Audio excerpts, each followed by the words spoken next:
All right, we'll call the meeting to order at 5:16. Some announcements before we get started. Call for volunteers. There's a complete list of current openings online. There's now a volunteer tab right on the main page of the new town website.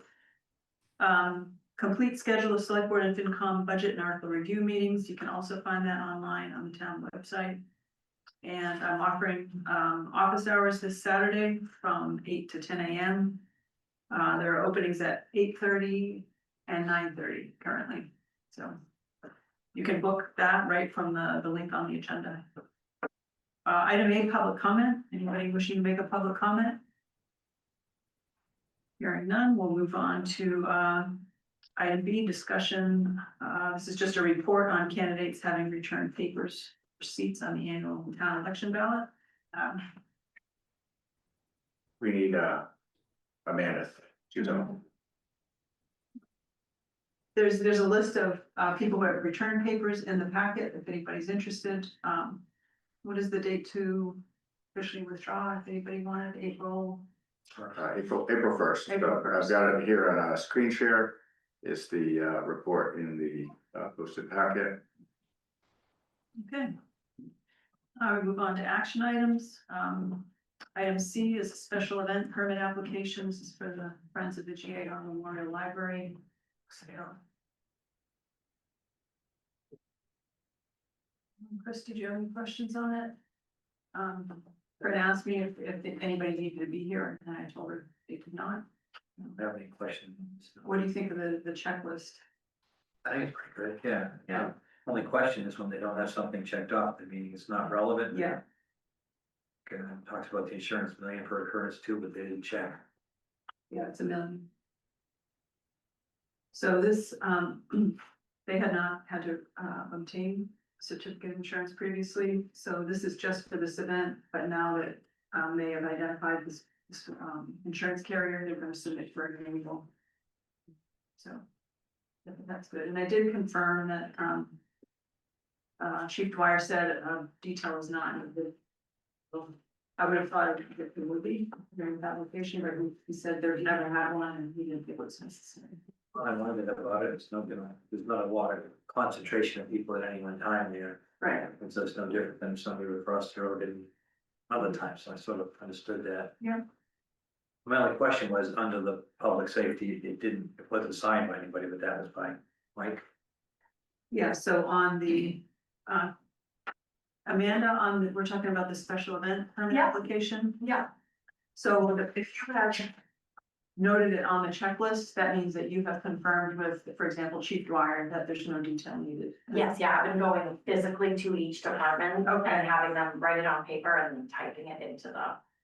So it's not in the application, but the fact that you've checked it off means that you've confirmed that Yes, has yeah, been checked. yeah, Okay. and that last checkbox that says that police have certified that they're happy with all the determination. Yeah. That means that they've all gone through and checked off everything. Okay. I was just making it sure that you had done it, not the applicant, because Yeah, no, the police chief was not reporting, so I didn't want them to Are you talking about the checklist or the application?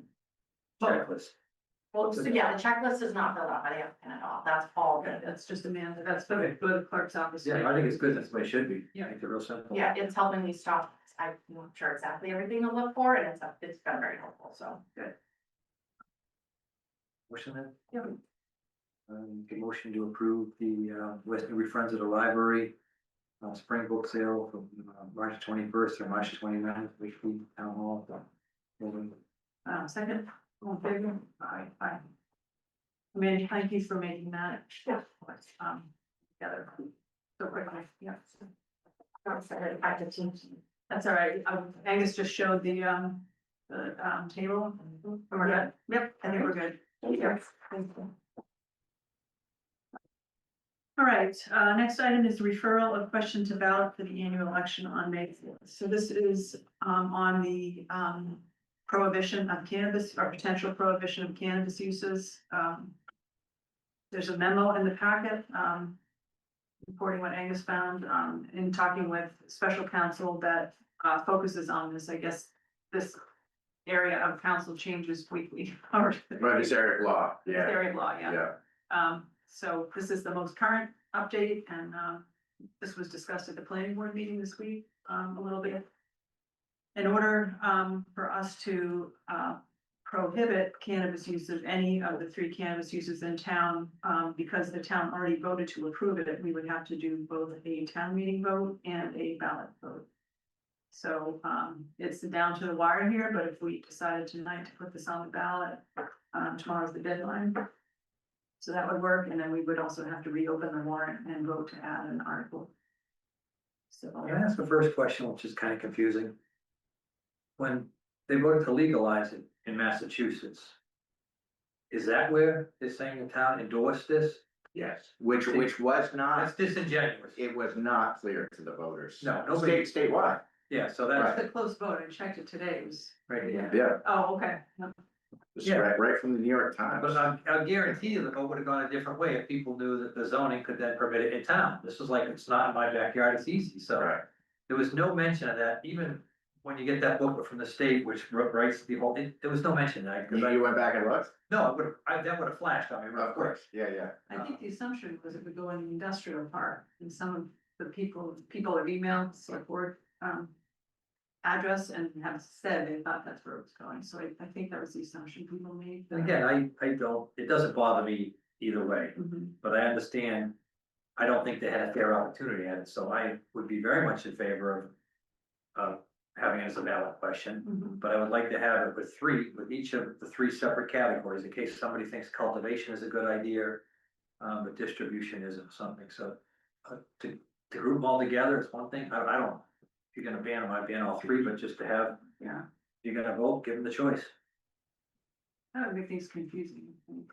I don't know if it would, I think, let's pull up the sample ballot question, so.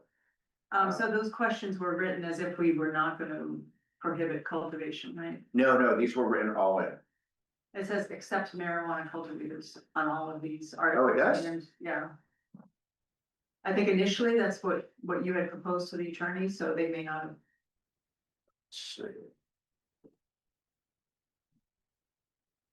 Interesting, okay, cause yeah, I followed up and I said all 3, so Yeah. that's, okay. And I think it's either all 3 all in, or all 3 as individuals, I wouldn't just go with 2. Yeah, no, I think all 3 is good. I think that would be supported. Just one article, all 3. That's my preference, I mean, Fine with that. yeah. I think we've received 6 emails since planning board, just saying that people do not want any kind of marijuana establishments in town. So, It'll be interesting to see the vote, that's all I can say. Yeah. do you see any benefit in having individual? No, other than just on its face, it's a kind of pure democracy, because it's, it's retail, it's processing, and it's cultivation. Obviously, the 3 are different uses with different, actual or potential impacts, so. When it was Chris who, when I spoke to him, earlier this week, he gave that idea, you could do 3 separate questions, I was like, that seems like a neat approach, because then it's purely the voter's choice. So, but it's. But then I think it's on us to educate people about the differences between those uses and. Well, that's why I suggested the 3, because there was comments like, oh, cultivation might be something the town would embrace, but I think there are a lot of downsides to the cultivation component too. And from what I've experienced in the past, like when they did it in Colorado, generally they're done in a structure, a lot of times metal buildings, and the ventilation is noxious to the people who live in the area. Water consumption. Oh, yeah, even outside, it's gonna be water consumption, ton of it. And then security is another huge issue, if you did it outside, you'd have a lot of fun with security. Yeah. So it'd have to be, so. I'm fine with wanting to do all 3. We'd have to do it at town meeting vote first, correct? Correct. I think I prefer to do all 3. I think it makes it simple and clean, and I don't think there's gonna be a delineation in most people's minds. All right, so, so there's 2 items here. One is to add it to the ballot and the other is to consider reopening the warrant. Okay, so I'll try and make the motions, let me know if they're right. It'll be 2 separate motions. Yeah. Make a motion that we add an article to prohibit the 3 retail processing cultivation of cannabis in West Newbury as a ballot question on the ballot. Okay, second. Any further discussion? You do have, Yeah, I know. So, Okay. do you have anything else to say? Good. Catherine, do you have a quick comment? I do. I'll keep it quick. I think that having 3 different votes on each type kind of muddies the waters. I think keeping it simple might be a good idea. I also wonder if the cultivators potentially might fall at some point down the line under right to farm, because I know it's in the Senate and has been for a while to put cannabis cultivation and growing under right to farm. So I don't know how that plays into the discussion. It's not law yet, but it's in the pipeline. And lastly, I will agree with Angus and what you've said. Having clients that I've helped find suitable properties for, they are more often than not growing in very large buildings. So I'm just saying that that is something to think about. Okay. Bye. Yeah. All right, all in favor? Aye. Second motion would be to reopen the warrant so we can add this. What is the potential article number? Do we have one? no, Okay. I think we just added to the end of the list. Is there any other possibility of things to be added if we're reopening the warrant right now?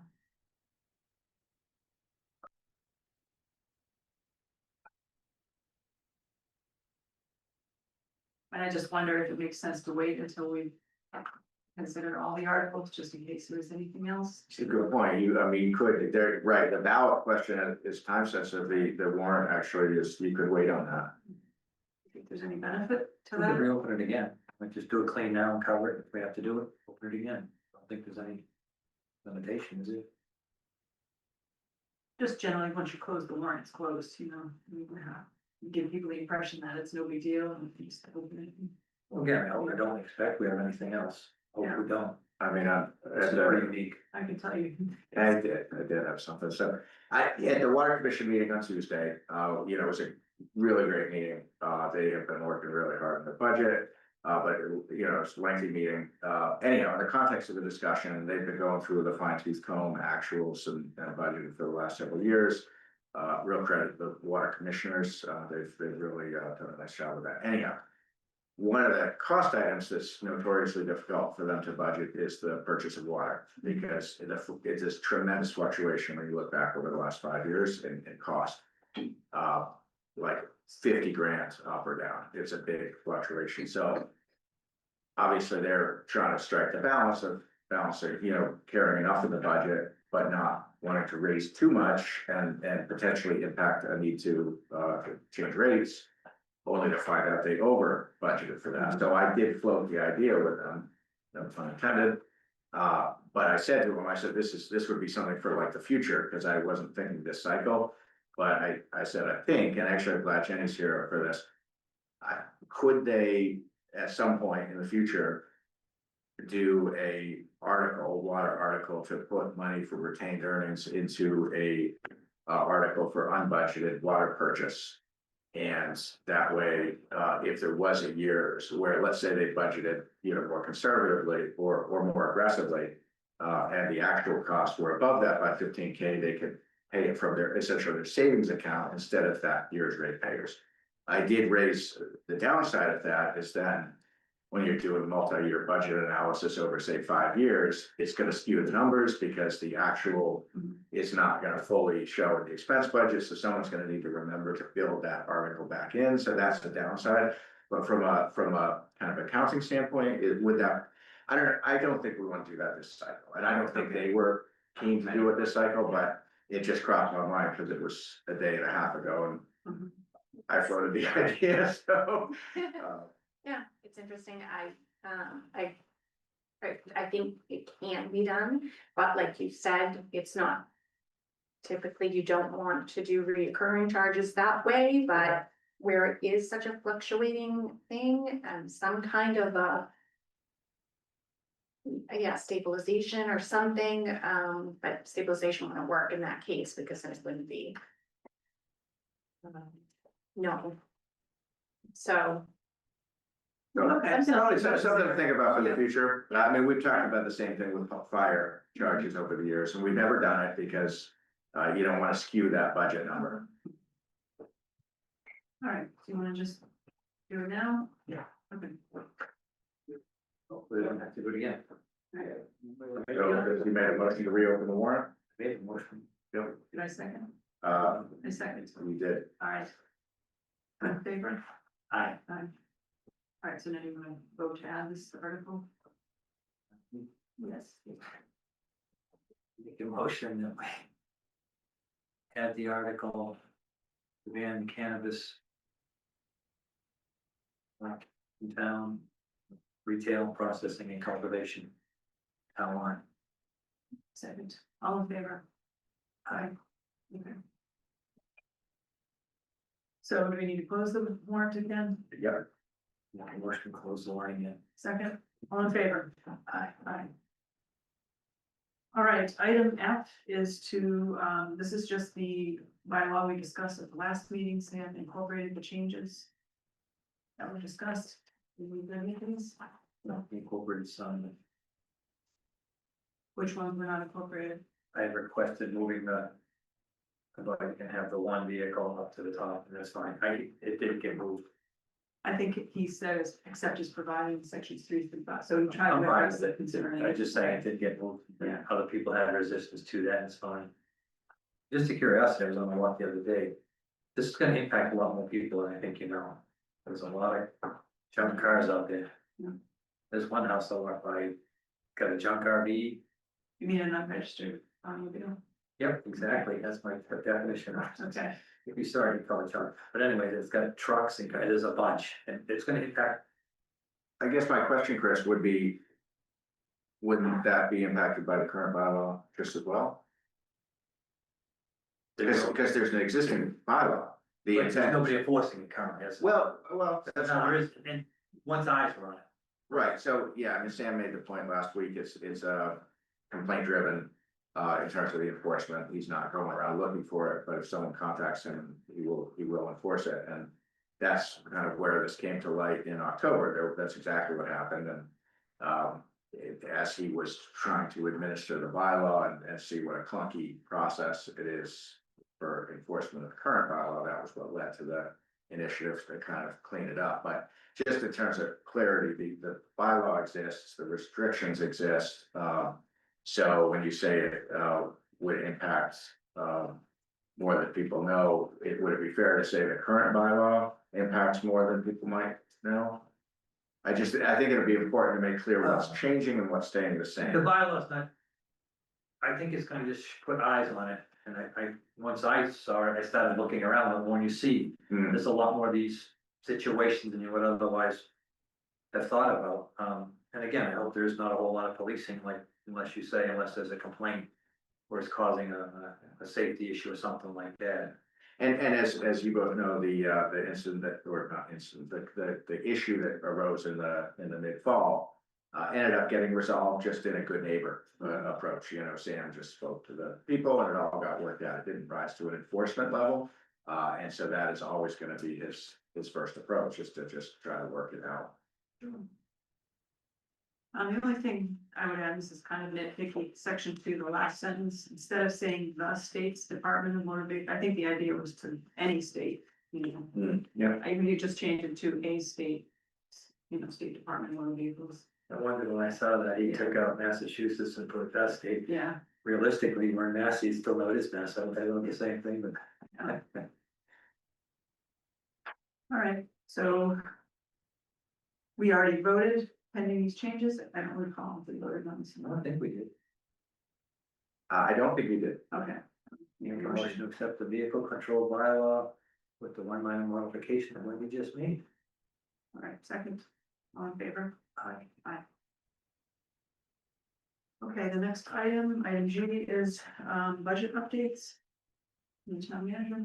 So, I had put a memo in the packet, and that's the primary issue in front of you, but while we have you on this topic, the We did get the Whittier assessment yesterday, and that came in about, under 15,000 lower than what we carried, so that's something you can expect to see in next week's packet. We had carried 255 based on a, verbal estimate from the business manager back in, January, February. And she had said at the time, she thought that was conservative, which she always does, which I appreciate, she always comes in higher. But we got the official number, it was voted, at the recent school committee meeting, and, it was just a little bit over 240 instead of 255, so that's good, because doesn't affect the 2.5%, because it's a school item. Right. So I didn't think of how to spend that. Yeah. And then secondly, and I think I alluded to this in the memo, we will be coming to you next week with an increased health insurance number.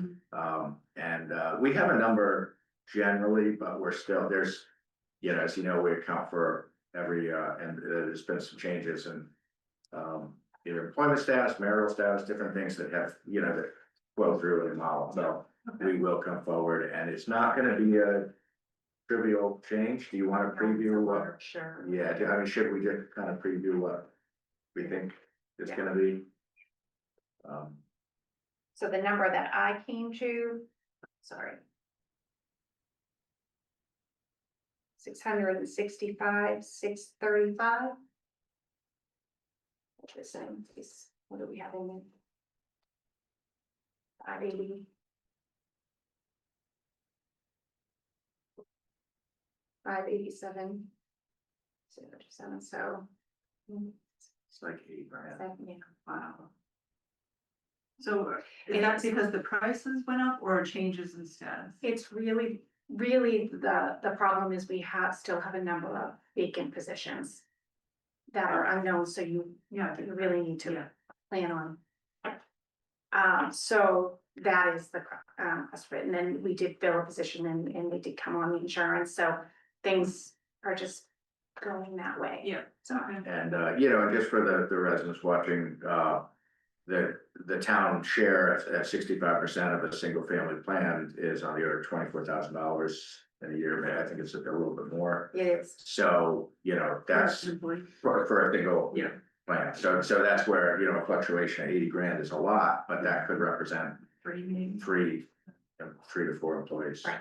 So it's, and we, as you know, from over the years, we are very, I think we're very precise on how we budget health insurance, and then we carry a contingency because there's naturally, churn that can happen over the course of the fiscal year.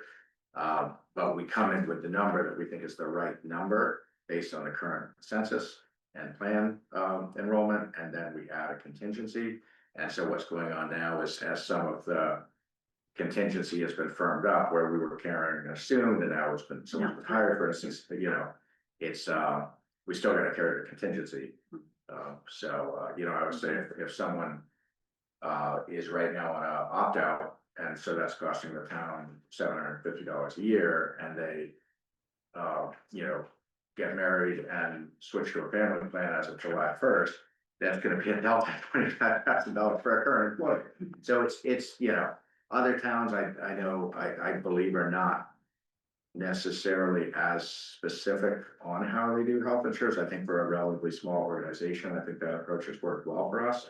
But I know some other towns, they just kind of like carry a percentage and call it a day, and we're, we watch every penny, so. Okay. All right, so the only other item is the land use. Yeah, so that was the main one, and essentially, as you know, from the memo and from the February 12th presentation, the initial proposal had carried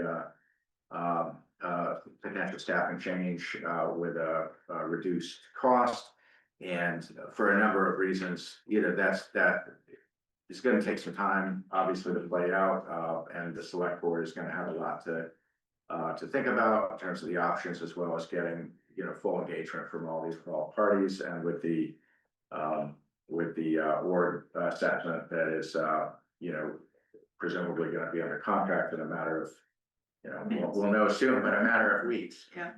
It kind of it feels a little presumptuous to do that, so I have revised my recommendation to carry the level staffing budget with an assumed COLA, and, that would add to the bottom line, but that would be my recommendation. So I wanted to give the board the opportunity to discuss this now, so that when you meet with FinCom, you know, later this evening, it's clear as to whether you want to change it or whether you, how you want to do it.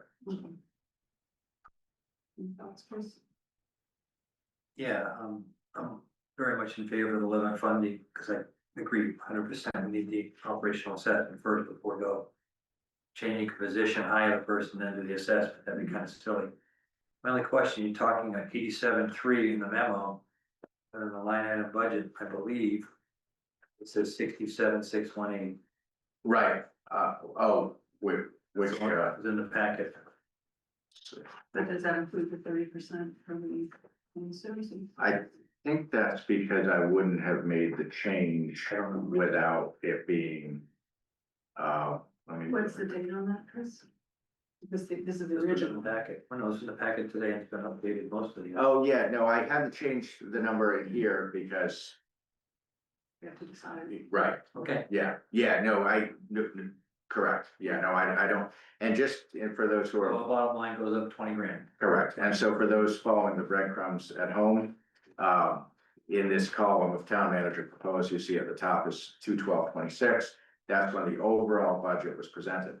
Anytime I update a number, you will see a different header, and most of them haven't changed, so let me find one that has, yeah, here, Council on Aging, on March 4th, the change was made to here, so I use a different date. Just, it's a subtle little thing, but it allows for those who really want to watch every line. There's a paper trail as to what line changed, what date it changed, so, but I don't make that change without, you know, the board's, direction. So one thing I just would say, Chris, if we did want to make this change, the intent would not be to hire somebody until the assessment was done. I mean, Right, So, so then you just want to have the funds isolated in case. but I don't think we're gonna hire anybody anyway until the assessment's done, correct? Right, yeah, and obviously this budget is for July 1st, so I did, you know, have a nice, meeting with, Rob Phillips earlier today. He happened to stop by, and Rebecca and I met with him for, you know, 20 or 30 minutes, and among other things, we talked about, staffing, and he's got some very, you know, good ideas, very, I think, pragmatic and workable ideas in terms of the interim. So I believe they're working to put together a meeting, I believe, for next week. I see Anne's on, so she might know, but, so they're gonna be chewing on that. So I think there's kind of a bridge plan, but in terms of the budget for 27, that's what this document's about. But isn't the bridge plan also something that you would determine? I mean, it's not. Yeah. the planning board that- Yeah, but, you know, we welcome their input, but yes, it's just a staffing issue. Another comment that the board is, you say every time this is the FinCom's line item budget. Mhm. They will be the ones that approve the change Correct, back. correct. You're referring to them, they're referring to town. So this, I mean, this is something I wanted to ask tonight. This feels a little squishy because we're referring something that we don't, like, we're not referring, then we're referring a bunch of unknowns. So does that mean we lose our opportunity to have anything? I'm sorry, which I know, what it. Of the planning, I mean, there have been several things that have changed and we referred the budget as. Oh, right, yes. right. So we have no more input because we've referred it already? No, not at all. I mean, that's why this is on here tonight, is to make sure it's on a public agenda that what you refer on February 12th is being updated if you update that, so. You know, just for context, back in the, you know, my early first couple of years, the select board would basically just refer the budget, and then it was really FinCom that went through line by line. The select board was not, they would opine on they want this or that, but they were not going through a line item review. That was the FinCom's role. So it is, since you're doing that and they're doing that and you're referring, it does make it a little better. But that's where I think the joint meetings are productive, because that allows that to happen most efficiently, rather than that ping pong effect that we would have if you were having meetings on Tuesday and they were having meetings on Wednesday, and we'd constantly be chasing tails of just, you know. Well, all I'm saying is we don't sit here and vote this, we approve it, we can say we agree with the concept, and hopefully we'll get to them later tonight, they approve it. Yeah, I mean, their numbers are what go to the voters. Yeah, I think maybe next year we should think about if there's a better way to do this, because if we don't really have any say, then I don't know why we're. Well, I think if you go back to prior FinCom booklets, so right now, this header in this column says town manager proposed. If you go back to like the FinCom booklet from last April, it will say TM/SB. Mhm. So you are on record, if you think it should be a different number. The number put before the voters is the FinCom number, but that allows a voter on the floor of town meeting to say, hey, the select board are at 20K on this one and FinCom's at 24K, what's going on there? Mhm. So we do, again, we do that to, I keep saying, leave breadcrumbs, so that people who really wanna watch it closely, it's all there. It's a lot of numbers, and for people, some people like that, some people don't, but it's. So in the budget, so FinCom booklet, it will say it's like we're town manager. That's what Oh, I've done the okay. last couple All of right. years. Is it appropriate for us to modify the town manager's line item here? Yeah, That's what we should do. yeah. That'd be We great. modify the planning board budget to the sum of $87,310 under the town manager's recommendation. Second. I would just say, with the expectation that the staff in that department will be evaluated for the next few months. And maybe, I'll hold until, so that the organization is, yeah. all right, all in favor? Aye. Thank you. All right, so the next item, we're running out of time a little bit. We received 2 proposals for the organizational assessment. I had sent the request for quotations to 3. So they're generally consistent. I think they just kind of mirrored back the scope that we had in the RFP or the RFQ. But there is quite a substantial price difference. I spoke with Caitlin, our procurement officer, and she said as long as the services are the same, that we should go with the lower quote. The only way we can go with the higher quote is if they offered something that was substantially different. So I don't know what your opinion of the 2. And I went through them both, it just seemed like the one, Dorchester or Highland. There was more depth to their proposal, whether it included any more, they specified. First of all, they had a big hoops in them, they said, these two things, I lots of I know, to me, like, off the table. Well, it wasn't off the table, right, it's, No, it's a pet peeve of mine, proofreading something. yeah. It seemed like they had rather than just bullet points, a little more definition in their description of what they plan to do. Mhm. Yeah. It gave me a little more confidence that there was some backing to the work they were gonna do, Mhm. whereas the other one was just kicking back the bullet points.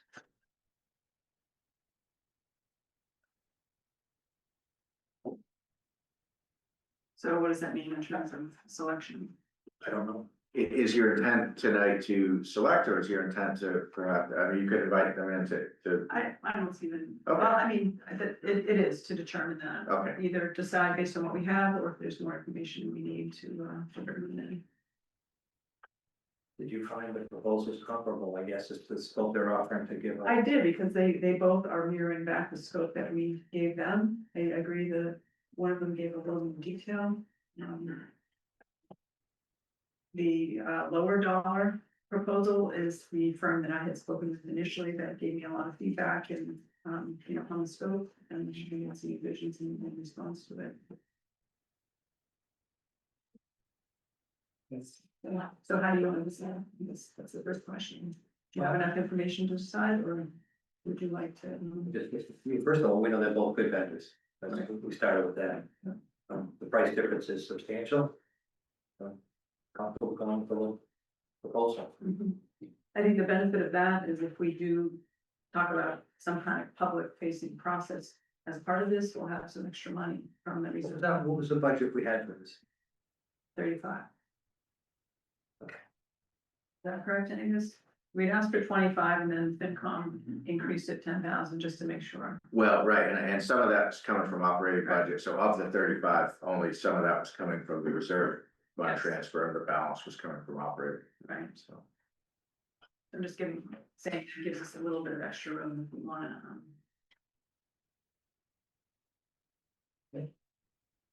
You need to make a motion to accept it. So- Or No, I already talked to people about it today, so, do you feel like you have enough information, or would you like to have this firm come in for an interview? no, because they're both competent firms, we know that, that's fine. And it's, you know, significantly low. Okay. Motion, make the name of the company and all that too. Sure. Make the motion, we engage the services of Community Paradigm Associates. That's it, fine. No, If it's subject to 30B, she does. it's not, well, no, it is, we just didn't have to get it. Right, it wasn't a full RFP because it wasn't above the 50,000, but yes, it's subject to 30B, so that's gonna be capable of signing that. To authorize cable contract. Second. Ann, did you have a comment on the organizational assessment before we vote? Yes, I have two questions. And maybe it's because the audio is not great that I'm receiving. I wondered if we could please know the names of the two firms. The first one, which we just voted to accept, is Community Paradigm Associates. The second one was substantially higher, is Capital Strategic Solutions. Okay, thank you. And my second question is, you said they're both competent firms. I just wondered if you had, as part of your due diligence, looked at any of their previous reports for other towns. I assume you did, but just curious. Yes, we did. Great, thank you. That's it. Actually, it was even in advance before we even put out the request for pricing on this. Wendy had gathered a bunch of them, sent them along. Excellent, thank you. Yeah. All right, all in favor? Aye. Aye. All right, so quickly, next steps. They've outlined in the scope how it would proceed. I mean, I would like to discuss a way to engage the public in the process as well as boards and committees. So my proposal would be to contact them and ask them to have a kickoff meeting, you know, or what they would think about, you know, we're gonna do that. Does that seem Yeah. reasonable? Yeah, we can find out exactly what their intention is to present us. Yeah. Any holes or gaps we'd like to fill, Mhm. would they please approve those? That sound good, Angus? Sounds great. Okay. Great. All right, finally, future agenda items, anything, Chris? Keep both back. Yeah. We're talking about having to take the work plan and Next week. shave it down. Okay, I'm just saying, as long as that's out there. Yeah. And just so if people wonder why, a lot of changes in town staffing, and it's gonna preclude us from moving forward with an awful lot of projects in the near future, so. A lot of options. Right, yeah, you're right, thank you, okay. Yeah, so I thought next week we could just have a work plan and just go through it. Maybe just identify what we will focus on in 6 months, The two, and that's it.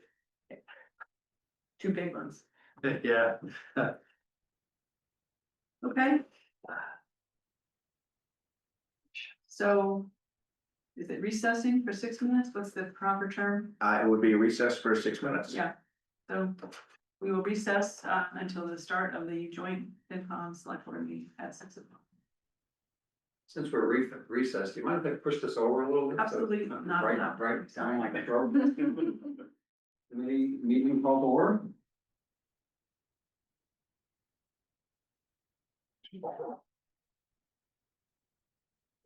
Do we allow for public comment, or have you already done that? We They did have, cross, if you but were for the meeting you're chairing, you can help the public comment. I'll allow for public comment. Okay. We also have some minutes, some prior meeting minutes to approve, the meeting minutes from February 17th. I make a motion to approve the FinCom meeting minutes from February 17th, which were well done, by the way, Roger. Second that. All in favor? And same thing for the meeting minutes for the March 4th. I make a motion to approve the FinCom March 4th meeting minutes. Second. All in favor?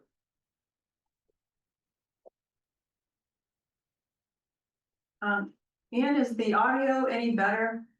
Ann Bardine, I know you had commented on. It seems fine. Okay, great, thank you. Thank you. All right, the next item is town manager updates. All right, so we've had, none of what's listed on the agenda in terms of the changes in articles is new.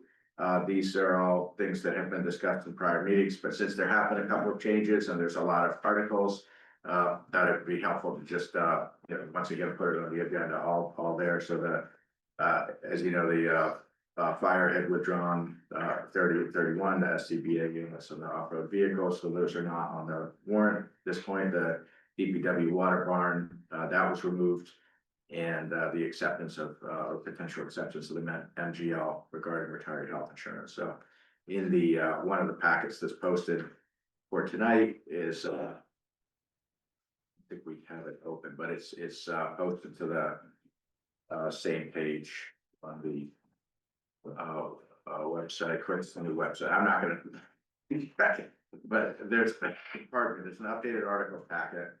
And what we did is, instead of doing a new memo, we thought it would actually be clearer to take the original memo and do like cross out. That way it's, I keep saying paper, breadcrumbs. There's a very clear, like, this was removed, so on and so forth. So that also allowed us to update the packet without redoing all the hyperlinks and all that, so it was a little more expedient. Let's see.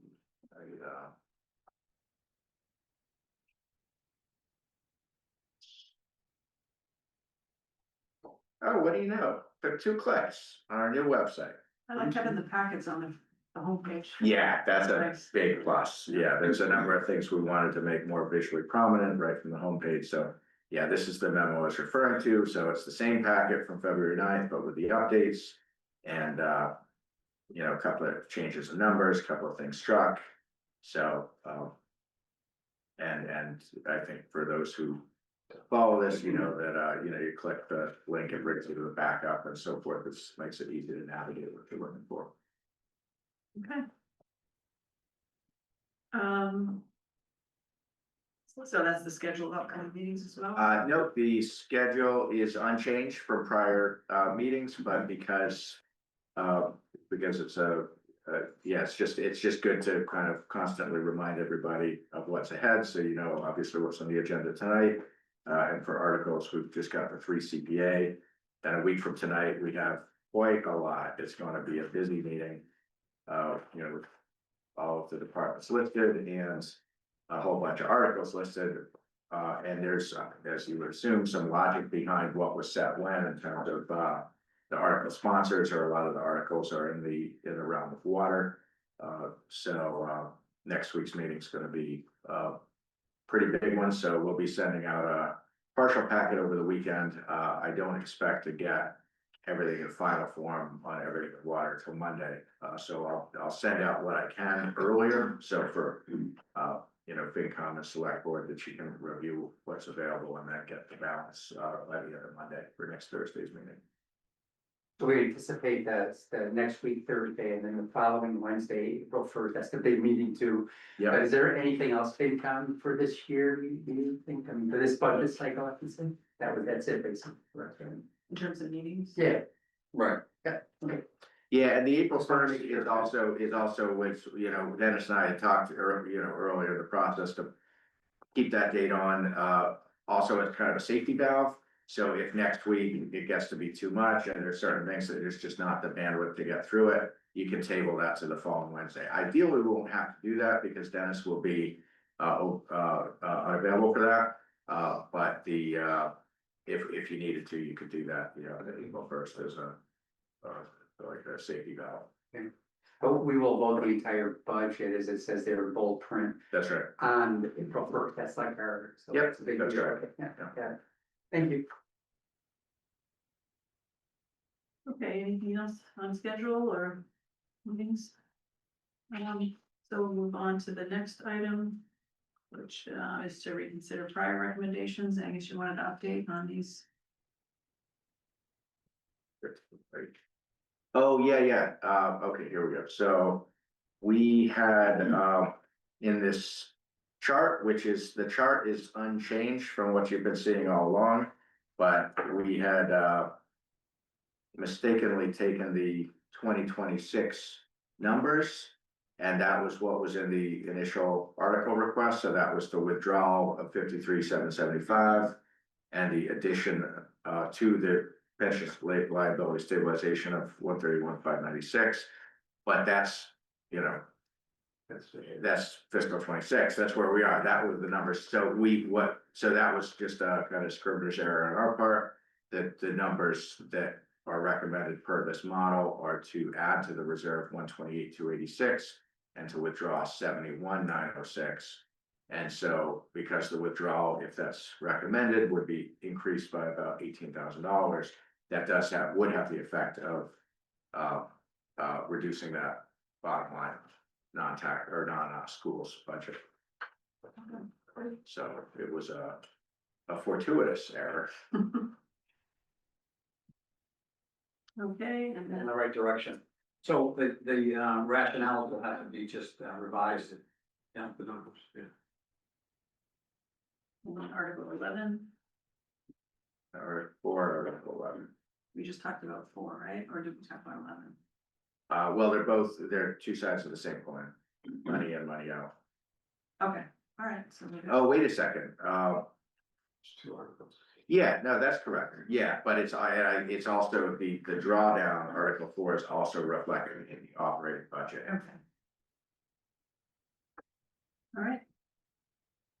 So then we'll move on to item 5, review and vote recommendations on the proposed warrant article. So just to be clear for the minutes, so you are recommending to update those amounts, because there wasn't. Do we need a actual vote? I think where you voted the original number, Okay. it would be good to have a vote. Do we do, or is it FinCom again? Well, it's For an the article. articles, it would be voted. Make a motion to modify the numbers in Articles 4 and Articles 11 as just defined by Angus. No, second, all in favor? Aye. Aye. I make a motion to replicate what Chris just said. Articles 4 and Articles 11 with The same gibberish, yeah. with the numbers. Second. Any further discussion? All in favor? Unanimous? Thank you. Rationale will be just updated by Dan. Both. Okay, next item is the 3 CPA articles. Just a note, CPC did not meet last week. We did not have a quorum, so we did not vote on these. So I would ask that any motions be made pending approval of the CPC at the next meeting, which is April 8th. So the first is to allocate and or reserve community preservation fund annual revenues. So this is the distribution of 10% to community housing, 10% to historic, and 10% to open space and recreation. And we have, we typically appropriate 5% for the administrative expenses. We could appropriate less. We generally turn quite a bit back because we have limited administrative support, but what was requested is 5%, so. When it turns back, it goes back to CPC. To the doesn't general, go- to the general, undesignated. Right, but it doesn't go back to free cash. So it doesn't matter if you overfund it each year, it just kicks back the next. No, I do want to say there, the CPC is talking about whether we should continue to fund at 3%. If you look at the table on the next page of the packet, you can see the state revenues are declining rapidly, that line, yeah. So if you fund at 3%, that guarantees you 3 rounds of state funding, which in the past, for example, in 2020, 2021, that was $225,000. We got substantial money in each round, but it's declining. And given that we have such a large balance in the CPA fund, I mean, we wonder if we should continue taxing residents at 3% if we're not even really using the money. So we're gonna discuss it further. I don't know if FinCom has any input on that, but it wouldn't be this year, you know, it would be a future town meeting decision. Do you have any thoughts on that? If you, Yeah. What's your thought?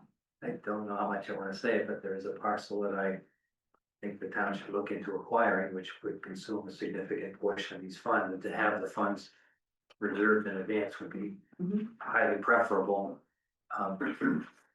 So rather than go cutting it, I'd like to see how the next year plays out. I think it would be a year before we would do that anyway. I mean, I think once you're in line with the program and you're doing 3%, if you take it back to 2 or whatever, it's not gonna change my tax bill drastically. Mhm. It's sort of like a savings account that we're building and getting money from the state. Like the time account that your employee contributes to is pretty cool. So not terribly in favor of reducing, because I don't think it makes a significant impact each individual, but I think the aggregate for the town is significant and can give you unique opportunities when they appear. FinCom, you have any thoughts on that? No, Okay. I think It's consistent with what we've done in the past. Yeah. Yeah. There have been a couple attempts to reduce it, which were pretty heated and a lot of conflict, and they were unsuccessful. And the reason, the primary driver was that there was such a large amount of money and we weren't doing anything with it. So to me, the appropriate response is come up with some projects that would, benefit the town, but that hasn't happened, so. I tend to agree with Chris that there, especially with, open space acquisitions, things of that would be. Yeah, there has to be a plan to your point. Right. And Wendy, correct me if I'm wrong, but the one I'm aware of that was unsuccessful was a citizen petition. It was not a proposal of the council. I don't know if that affected anything, but that, I think some number of voters probably, maybe felt it wasn't fully, processed because it was kind of, so I think if the CPC and the board and FinCom study it and bring it forward, I wouldn't assume it would be the same outcome necessarily. Right. Are you talking about the sailors? No, it was right around that time, but it was, There are actually two, historically, Yeah, there were two right. attempts to reduce. right, I think one was before I got here and one was since I've been here. Mhm. My first 2 years, it was pretty early in my time here. Okay, stay tuned for that. So barring that, I guess we need to vote on the article as proposed. Chris, Make a motion to endorse Article 17, UPC fund allocation is proposed. second, all in favor? Aye. Aye. I make a motion to approve Article 17 as allocated as suggested in the narrative. That's what we're voting at right now, right? Just want to make sure. Yes. Yeah. Second. Any further discussion? All in favor? I could do this, I could do that one. And if it changes, then people will have to update the. Oh, we should have made a motion. Having CPC approval, I just said. that. Yeah. So, Can make a friendly amendment to my motion. all right, Accept it. all right. Seconded, all in favor? Aye. Aye. Subject to a change from the CPC. Correct. All in favor?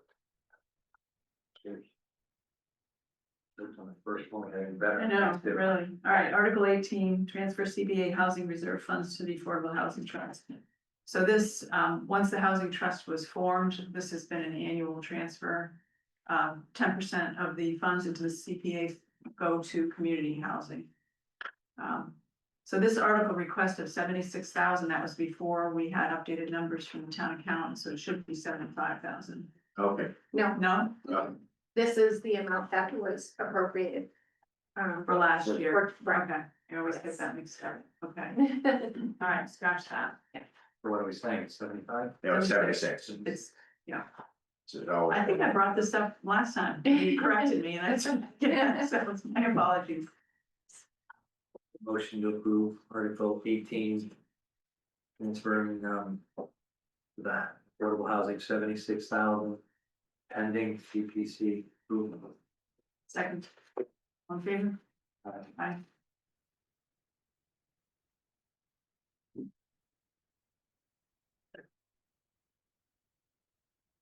I make a motion to approve Article 18, annual transfer of CPA community housing funds to the Affordable Housing Trust.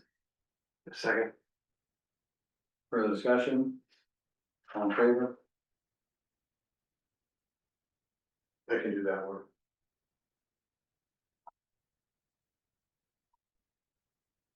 Okay, The next article, Article 19, is another CPA article. This is to fund the Cannabis Park walkway, which is a path from the parking lot near the snack shack over to the pickleball courts. So, the eligibility application was approved by the CPC, but we have not, we were not able to consider the, funding application due to lack of one. But the committee is generally in favor of this formality, I think.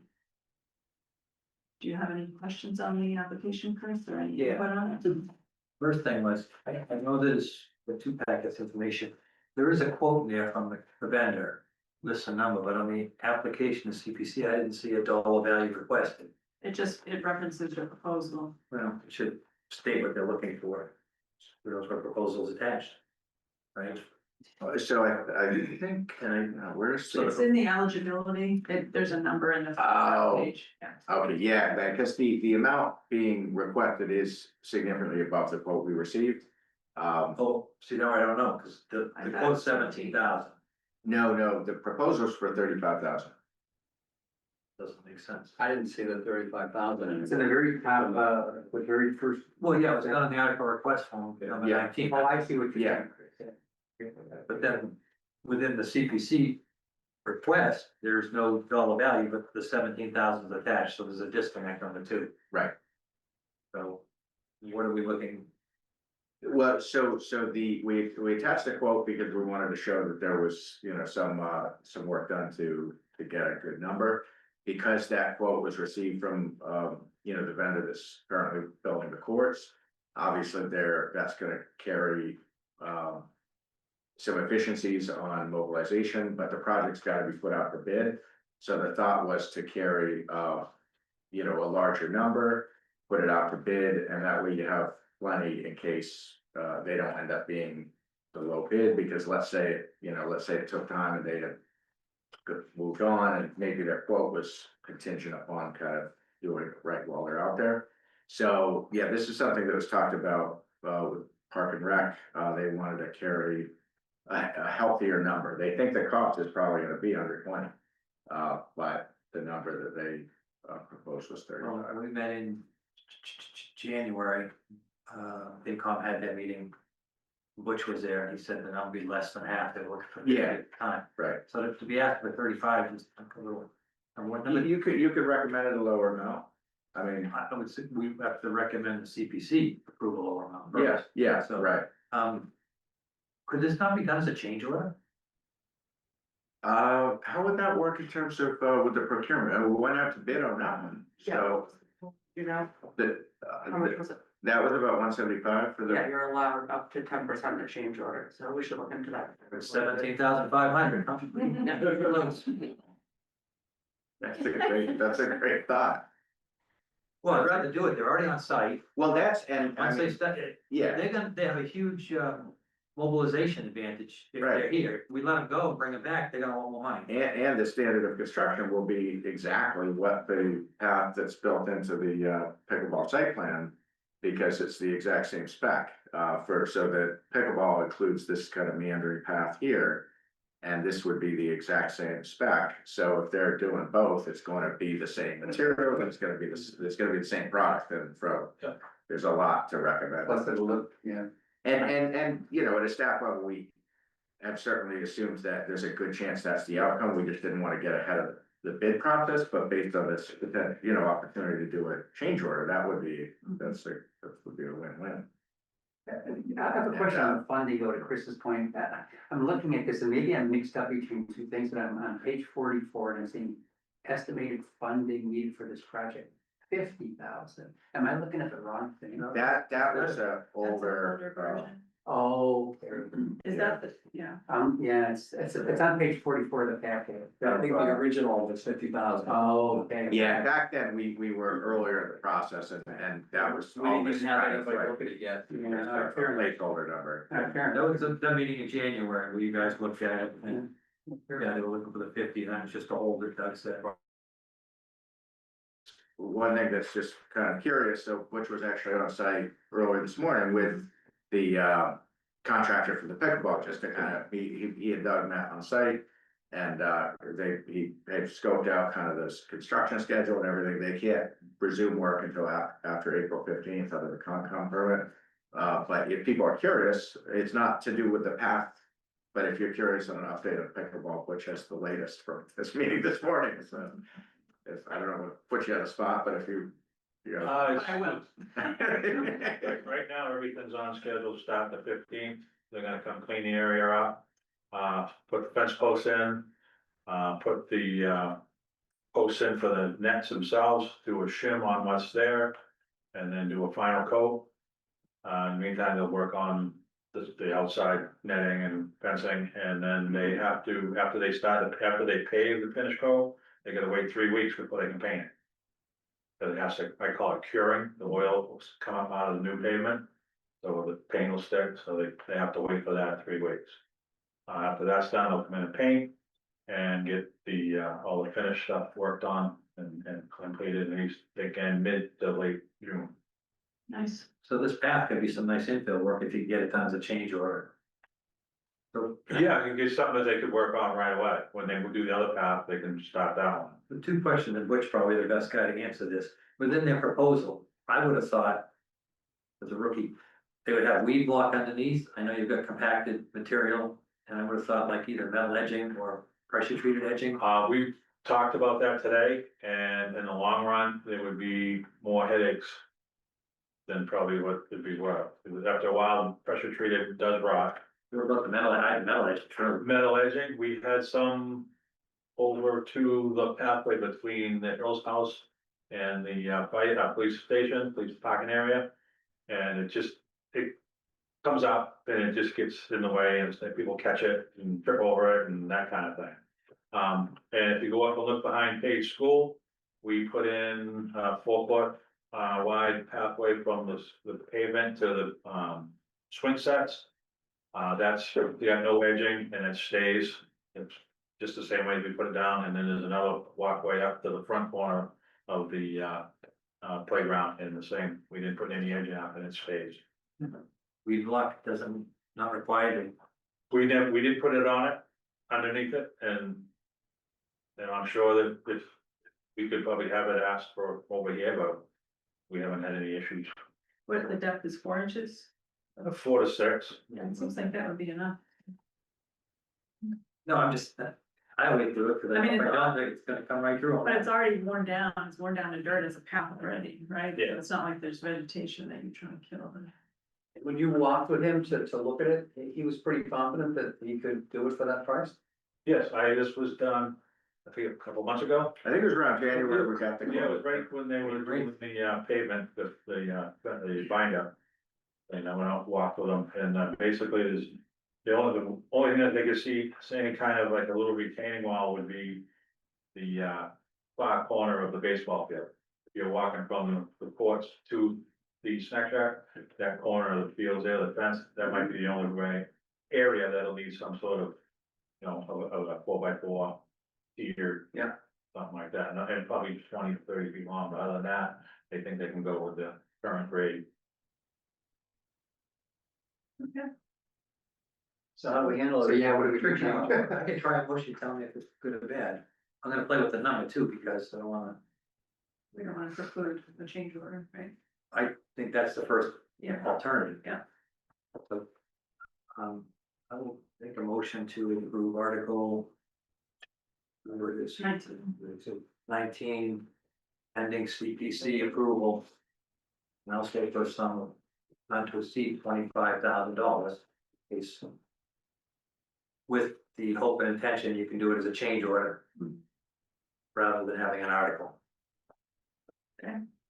Well, you still need the article because you need the funding. Right, because we don't, Yeah. we don't have that much play in that. I'm still gonna leave it, I'll say 25. Right, the amount, but you said you wouldn't have to do the article. You wouldn't have to do the procurement.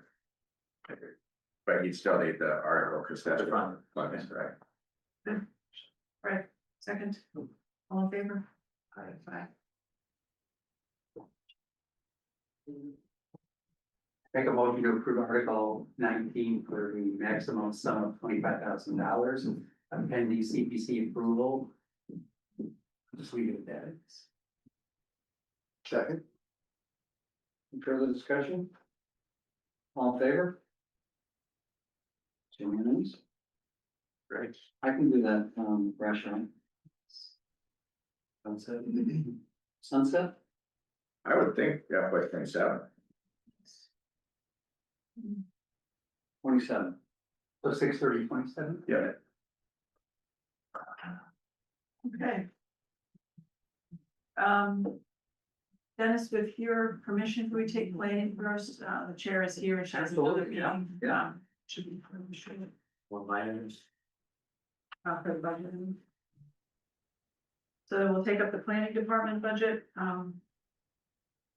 So we discussed earlier, Angus presented a change in the budget that had been proposed. Did you see that? Yeah. Yeah, so we voted to endorse that, or to refer that to FinCom, so I guess it's to you, if you want to discuss and ask any questions on it. Do you guys have a chance to read through that? Angus, do you want to give a recap, just your Yeah, I mean, back in February 12th, I know, part of my presentation was, partly because of the need to hit that 2.5% cap.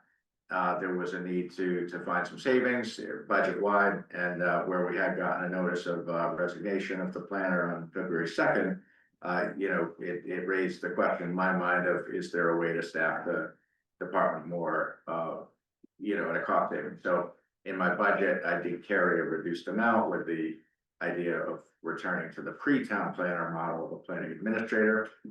Since that time, I am now recommending that we carry a level staffing budget, which would be based on the 28-hour week town planner and 30% of the land and building services administrator position, with the assumed COLA. And so I think the memo spells all that out, but that would allow, I think, the more elongated process that's necessary to work out the details on staffing plans, get the appropriate input from all parties, and ultimately that salary and staffing structure is a select board decision. But in order for them to have the full range of options, the budget has to accommodate for that. So they did recommend increasing the budget amount as outlined in the memo to I think it's 89 or 87,310. Right. So that's what's now. As opposed to the 60,000. Correct. It is, it's in there. Correct, yeah. And it's really to allow flexibility to decide one way or the other to go. And then there's no current thought that one way is better than the other. Well, I think we are intrigued by the idea of changing it to a planning administrator type, but we just received a proposal to do an organizational assessment of you provided the reserve fund for, and so it seems better to let that play out in case they have any other recommendations as to how to staff that office efficiently. So that just gives us the flexibility to decide once we have all the information. So we'll be correct then to say 87,000 is kind of the max. Yes. Right. I think that's fair. Right? Yeah, I mean, in my memo, I did kind of tease the idea of like full, and there's plenty of work to be done, but I just think of this, it's just not, it doesn't fit in the budget money wise. So yes, that would be the max, Jim. And I did discuss this with Ann Bardine, who's the chair of the planning board, and she's in agreement. I don't know if you want to contribute anything, Ann, to the discussion? Just to say that we had a similar discussion. Angus was there. I think you were too, Wendy, at our meeting, the planning board meeting on Tuesday. And I think we all agreed, given the number of changes that are pending and with this assessment, that kind of holding the course makes sense. Things can always be adjusted in the future if they need to be.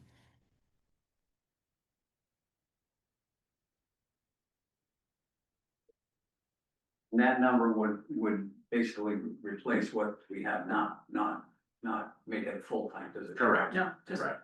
28. 28, yeah. Any further discussion? Okay. All right, we're all done with you, Ann. Thank All right, you. thank you very much. I'll be on to my next meeting now. Bye-bye. All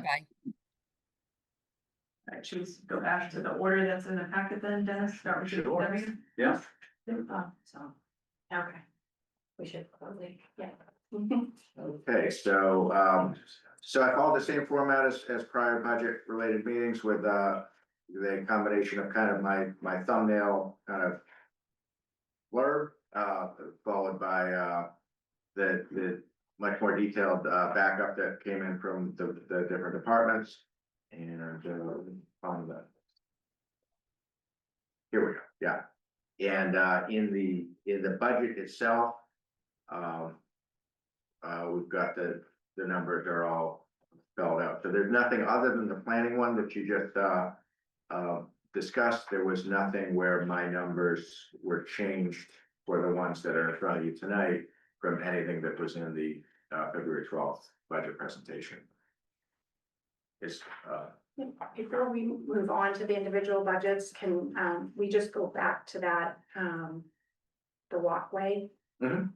So, so. well, I asked the chair, that's not my decision. Yes. I just went back to double check in the contract with Heimlich is 153. The article was 175, but the contract is 153. And then Caitlin just confirmed it's a 5% that you can do, not 10%. So, So 25. So the change Still a good order, number. yeah. yes, Anything under between 10 and 50, you're allowed to solicit quotes. It still has to be advertising like combis, but you only need to solicit 3 quotes. And more than likely their quote will be lower because they're already mobilized. Yeah. Yeah, and the thought, and this, says it on the application, but the thought is to get those bids prior to, town meeting so that if it's approved, that the next morning, Caitlin could sign a contract. We'll put it on a special town meeting, so the. fund- Yes, yeah. Thank you for. Okay. So let's see, so we had DPW first, we've got Caitlin, Butch and Brian are work as a fantastic team. And so there's a lot embedded in there with highway facilities and kind of basic operations, so I want to commend the department for a terrific backup that you guys put together. And the numbers are not a lot of big changes.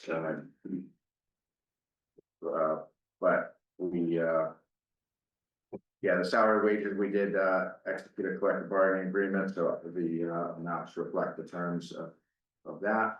3.7% increase on salary wages, carrying a proposed increase.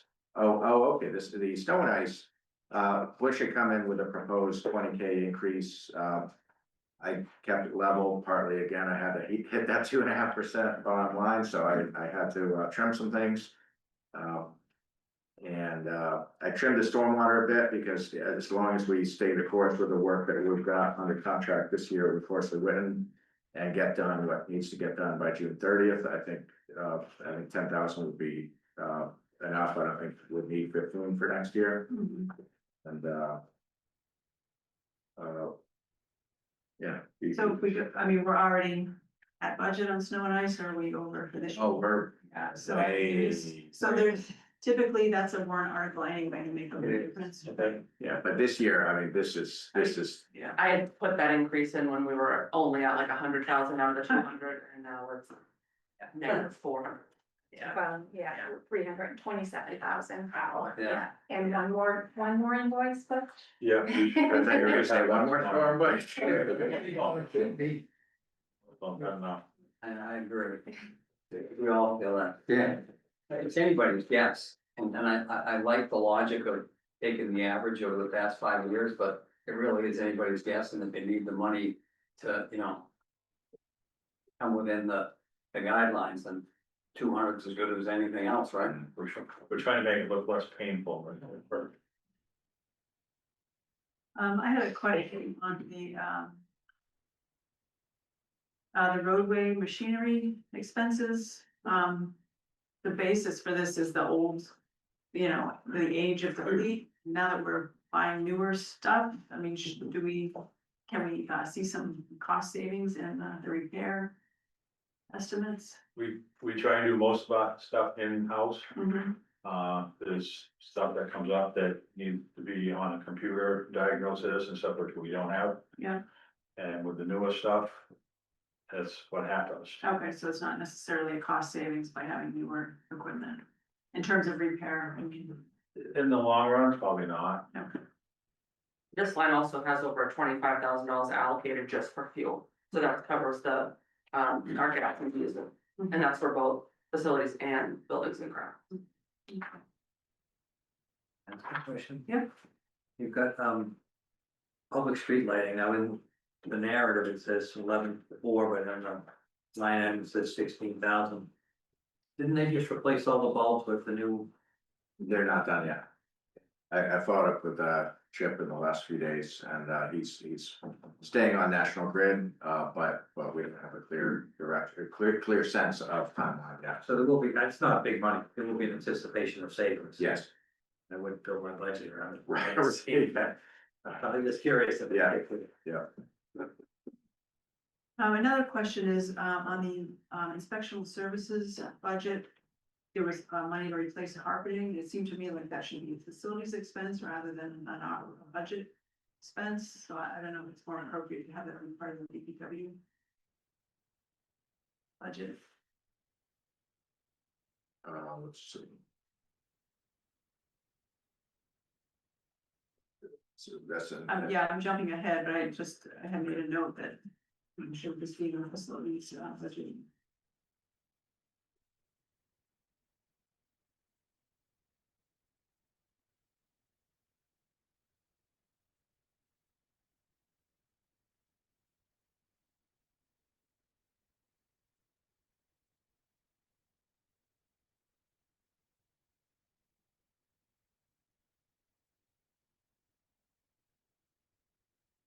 Yeah, that ought to be. I mean, it's not it's $2,700, but it seems like it's an odd budget item for the department. Very odd, yeah. Yeah, Brian, is that something that can be absorbed with what you've put forth in your budget? I'm sorry, I couldn't. so within Sam's budget, he had put in that the carpets are worn and stained in the inspectional services offices. And it carried carpet replacement. Yeah, that would be my, Yeah, right, You yeah, can absorb that in our regular. yeah, yeah. we could either absorb it or make a bigger project, because it's starting to get worn all over the place, so. We'll make an assessment. I like absorbing rather than a bigger project. Hey, Brian, no. And then, Oh, we've got Sam here. Hey, Sam, you took your camera off. Did you wanna weigh in on that? Yeah, I just where it was minor, I was just putting it on. I'm used to doing facilities. It really doesn't belong in my budget, but it was just one of those, where it was minor and I could take care of it. I threw it on there, but I'm happy to let Brian have it. okay. And you guys have any questions? I have some questions. Okay, go ahead. It's kind of clarification on a couple of things. The town buildings, 171,000. It talks about the children's castle that we pay to Kentucky. What are these terms that we have to pay? So there's been a lease in place between the town and Pentucket going back many years, going back to the 90s. And there's a percentage of the overall paid school that the floor area of the children's capital is between 8 and 9%. It's like 8 point, but it's defined specifically in the lease. And so the utilities are invoiced and paid by Pentucket in full over the course of the year. And they invoice us once a year, typically around like April, May.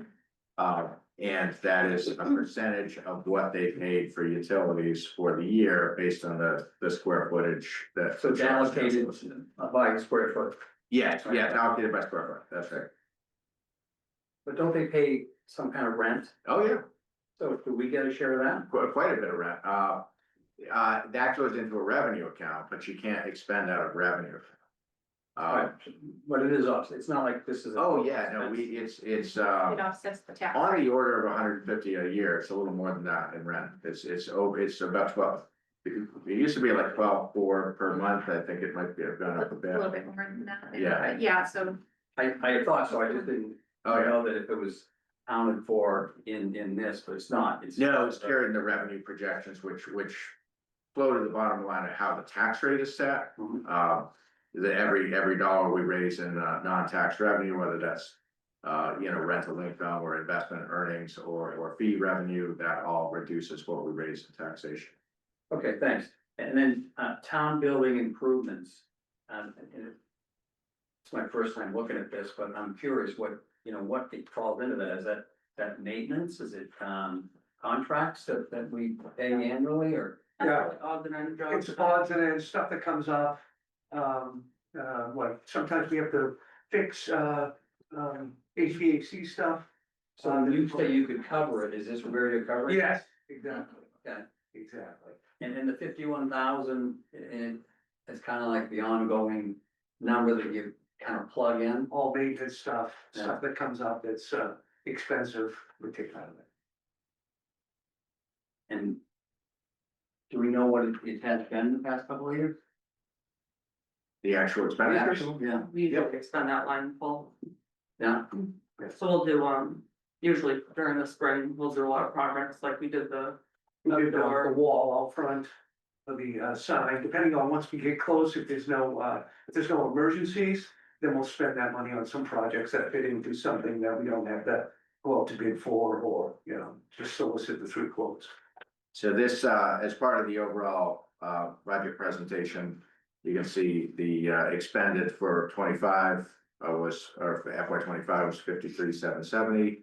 It was exactly 51,000 in FY 24, presumably because there was a line item transfer Yes. to Like level. Sam's carpet would fit right in there. Okay. And sorry to take up too much time here, but and then the sidewalk and trees, it's the same amount. Is that the same kind of thing where you allocate a certain amount, you get done what you can for that amount? And is there a plan for which sidewalks, which trees and all that, or? We use that for emergency funds, so if we had like trees down, we'd use that. We used it for the ash tree removal, which we're still working on. What our actual tree budget is at about 110,000. That's just used as needed, so we haven't done too much work, so we still have good enough left in that. And this line references the tree committee budget, but that's not included as part of the package. You have detail on that? I do, I thought it was. the I same have stuff. forgotten to, It says there's $22,020 for the street committee budget in your report. 2020, right? Yeah, 2020. Yeah, I was interested in, what's that? Is there more than that someplace? In the 2020? with more backup, not more amount, but there's more information. Yeah, Yeah. tree, maybe, do you want to describe, well, I'll back up and then I'll turn it over to either Caitlin or Butch, but when the tree committee was established, 6 or 7, probably 6 years ago, they had proposed to actually create a new section of the budget. And that was not something I favored, because at that point we were looking at potentially trimming sections of the budget. And so the compromise we made was that they would propose an amount each year to the public works, and that would then be built into the public works proposed budget. And so every budget narrative going back, 6 or 7 years has had this, tree committee. It's kind of like a budget within a budget. It's a little odd that there's no precedent for it elsewhere in the town budgeting with committee expenses. It was basically, at least from where I sit, a pretty expedient way to deal with, to be frank, political pressure to have a budget for a committee. I mean, that was exactly what was going on at the time. So I know since that time, Butch is pretty engaged for that committee. He goes to a lot of their meetings. And I think it's the chair presents an amount to the department. I don't know, Caitlin or Butch, if you want to outline in practice how that happens when you get that amount. And I'm just interested in what it's for, because, that committee is appointed by the select board, but we have no visibility on what they're using that money. It's very minimal, I think it's a little over 2,000 Yeah. now. They use it for the Arbor Day, they order plants, seedlings, they use it for, Fred has his annual workshops that he does through UMass that he takes up. And then they order bigger trees in the spring for the community that they plant.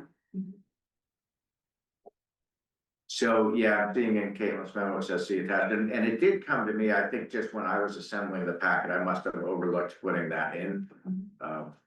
So do you happen to have Yeah. with you that we can, so it's $2,020 within that line?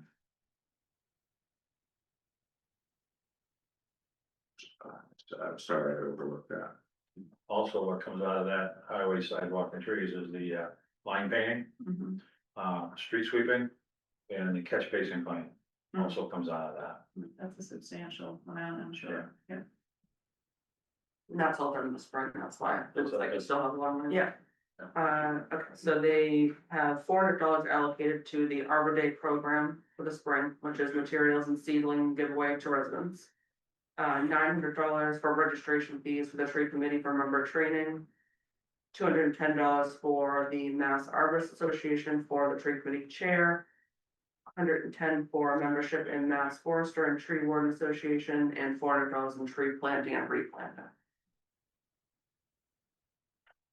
I remember we did like some articles for ash tree removal, Yeah. right? It was over and above this budget, right? Because it was, we got caught up, I think, right? Butch? Yeah, we're caught up, I still have a couple of decent sized, projects coming up, but the majority, I think we did, what? 300 something. Yeah. And the money that we got. And we still have some more of the program trees to do, and some of them have died, some of the ones we were trying to save. Yeah. I think we started out with about 170 injections for trees, and I think we're down to less than 50 that lived. And finally, the training budget, it's the same as this year, and I look at the prior years. Who's going to training and what are they doing? That is all, Travel. that budget is our training and travel, so it includes our auto stipend, which is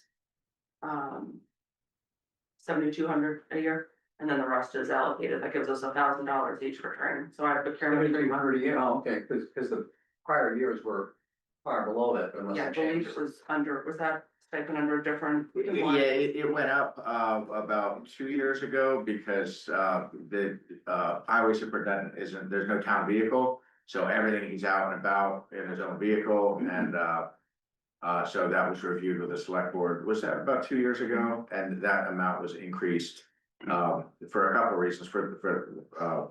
I mean, really for the reason to try to get to an offset of the mileage, and without putting it for mileage, but would get an offset of those expenses, and it is a heavier vehicle than car, gas is expensive, so forth, so.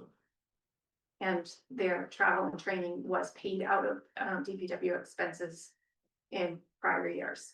And then we moved it into the, That's right. so.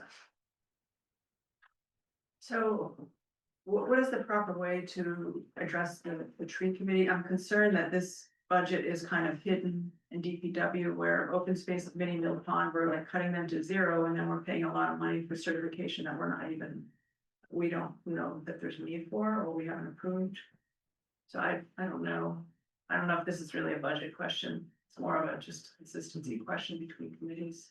I think it's both.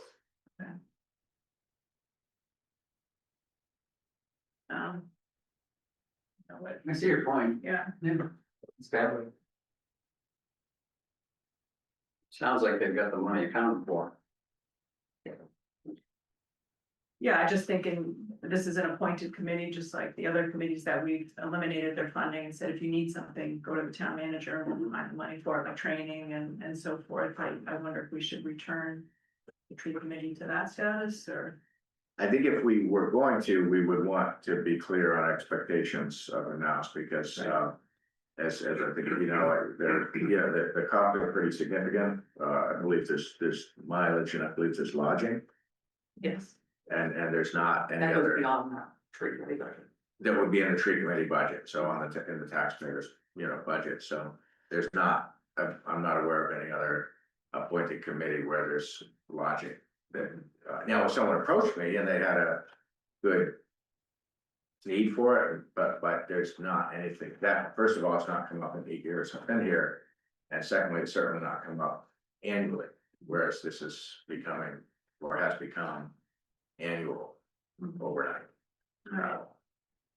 So what, I mean, I think we should invite the chair of the tree committee here to have this discussion. That'd be great. Could we pull that out of the DPW budget? I mean, do you see any downside to doing that and trying to figure out how to properly fund that committee? So- As long as, at least just in my opinion, as long as it's not creating a new budget line, so if the suggestions perhaps, put some amount into a different budget, like the town manager expense budget, as long as there's clarity on what's effectively earmarked for that, I would have no objection to that. Okay, and the town manager budget is next week, right? It is. So, okay, does that sound all right to you guys? Do you have any concerns about doing that? Can I ask just for clarity? Yeah, We talked travel, like, there's some of you guys, and then there's tree committee travel. So there's $900 of tree committee members travel and lodging somewhere? that's training, but I'm not sure what, I think it's only for the chair. Just for the chair. And then another 400 for the chair's certification, which I'm not sure why we're paying for that. Okay, It's good questions. I didn't know any of this Yeah. until this point. but just for consistency, maybe it has value, but we're Well, really. even like you say, there's 3 or 4 other committees that zero out the budgets and it goes into the town manager's line, and he's got sort of like Brian does, the money that could be used at certain places when necessary. But probably is a better place. So.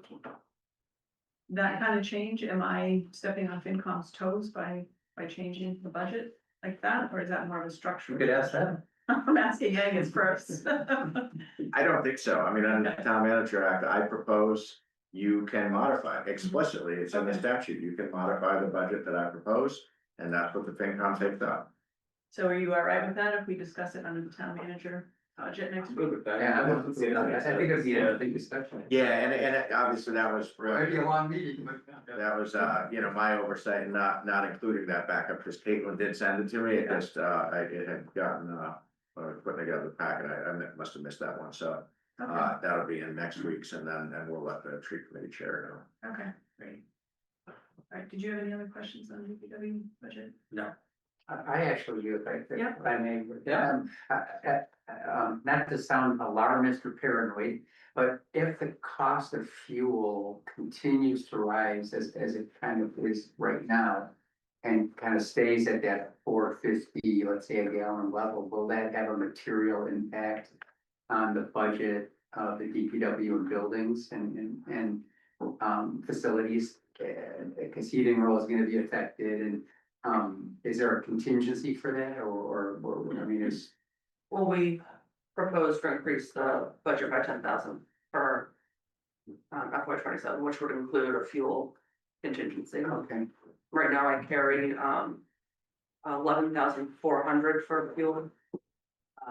That's just for gas, and then diesel is separate. and. But that was obviously prior to the. Yeah, I know, that's what I'm thinking too, right? Yeah. And who knows what's gonna happen on July 1st of this year, I mean, it could be $2 a gallon, but it may be $6 a gallon. You know,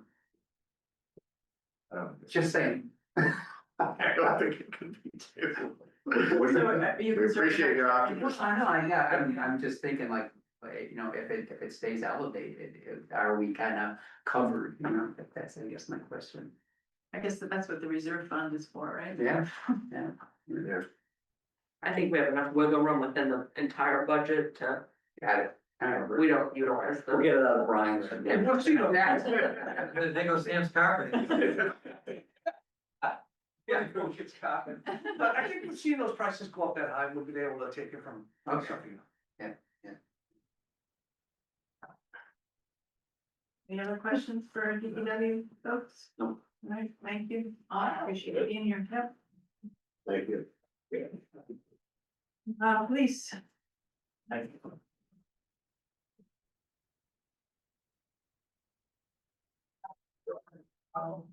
So, I put in the brief blurb there, and again, this is another one where we had a collective bargaining agreement that was, approved.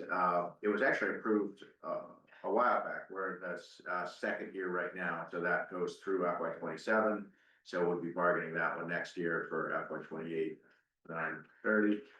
It seems like it's quick because the bargaining took quite a while. Anyhow, so those numbers are embedded in the salary wages that you see. And on the expense side, and I met with the chief and explained this to him, I had kind of, I will say, kind of unilaterally cut like 2,000 from his expense number. Not because I saw anything in his backup that I didn't think was 100% reasonable and justified and well thought. I had to hit this 2.5%, and I was getting to where I was, trimming here and there. There were a couple of big cuts like the planning or the fire, which we'll get to in a few minutes.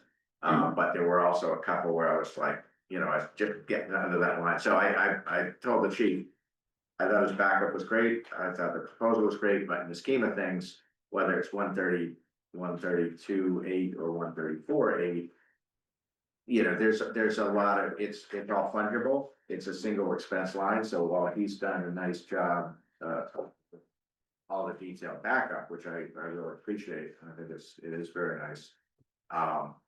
It's all a single expense line. So for instance, if a few of these are a few bucks more, a few bucks less, it all comes out in the wash. So I felt in the scheme of things, 2K left.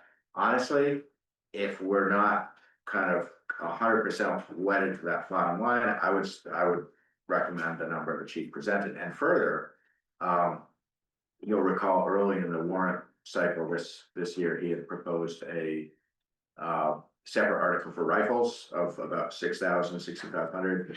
And the direction was to see about absorbing those types of expenses within the operating budget and not as an article. There's not anything in here. So if we're kind of putting downward pressure on the expenses and saying we want you to do more with expenses, there is a point at which that doesn't align. So I wanted to make this section of the budget presentation really a conversation, because it's not like my number's right. It's just that's what's on the table, and you guys can change it. This is really helpful to have everything laid out. Definitely. Yeah, and I really sort of drilled into the worst case scenario with a lot of these costs, that we are seeing pretty significant increase in pricing.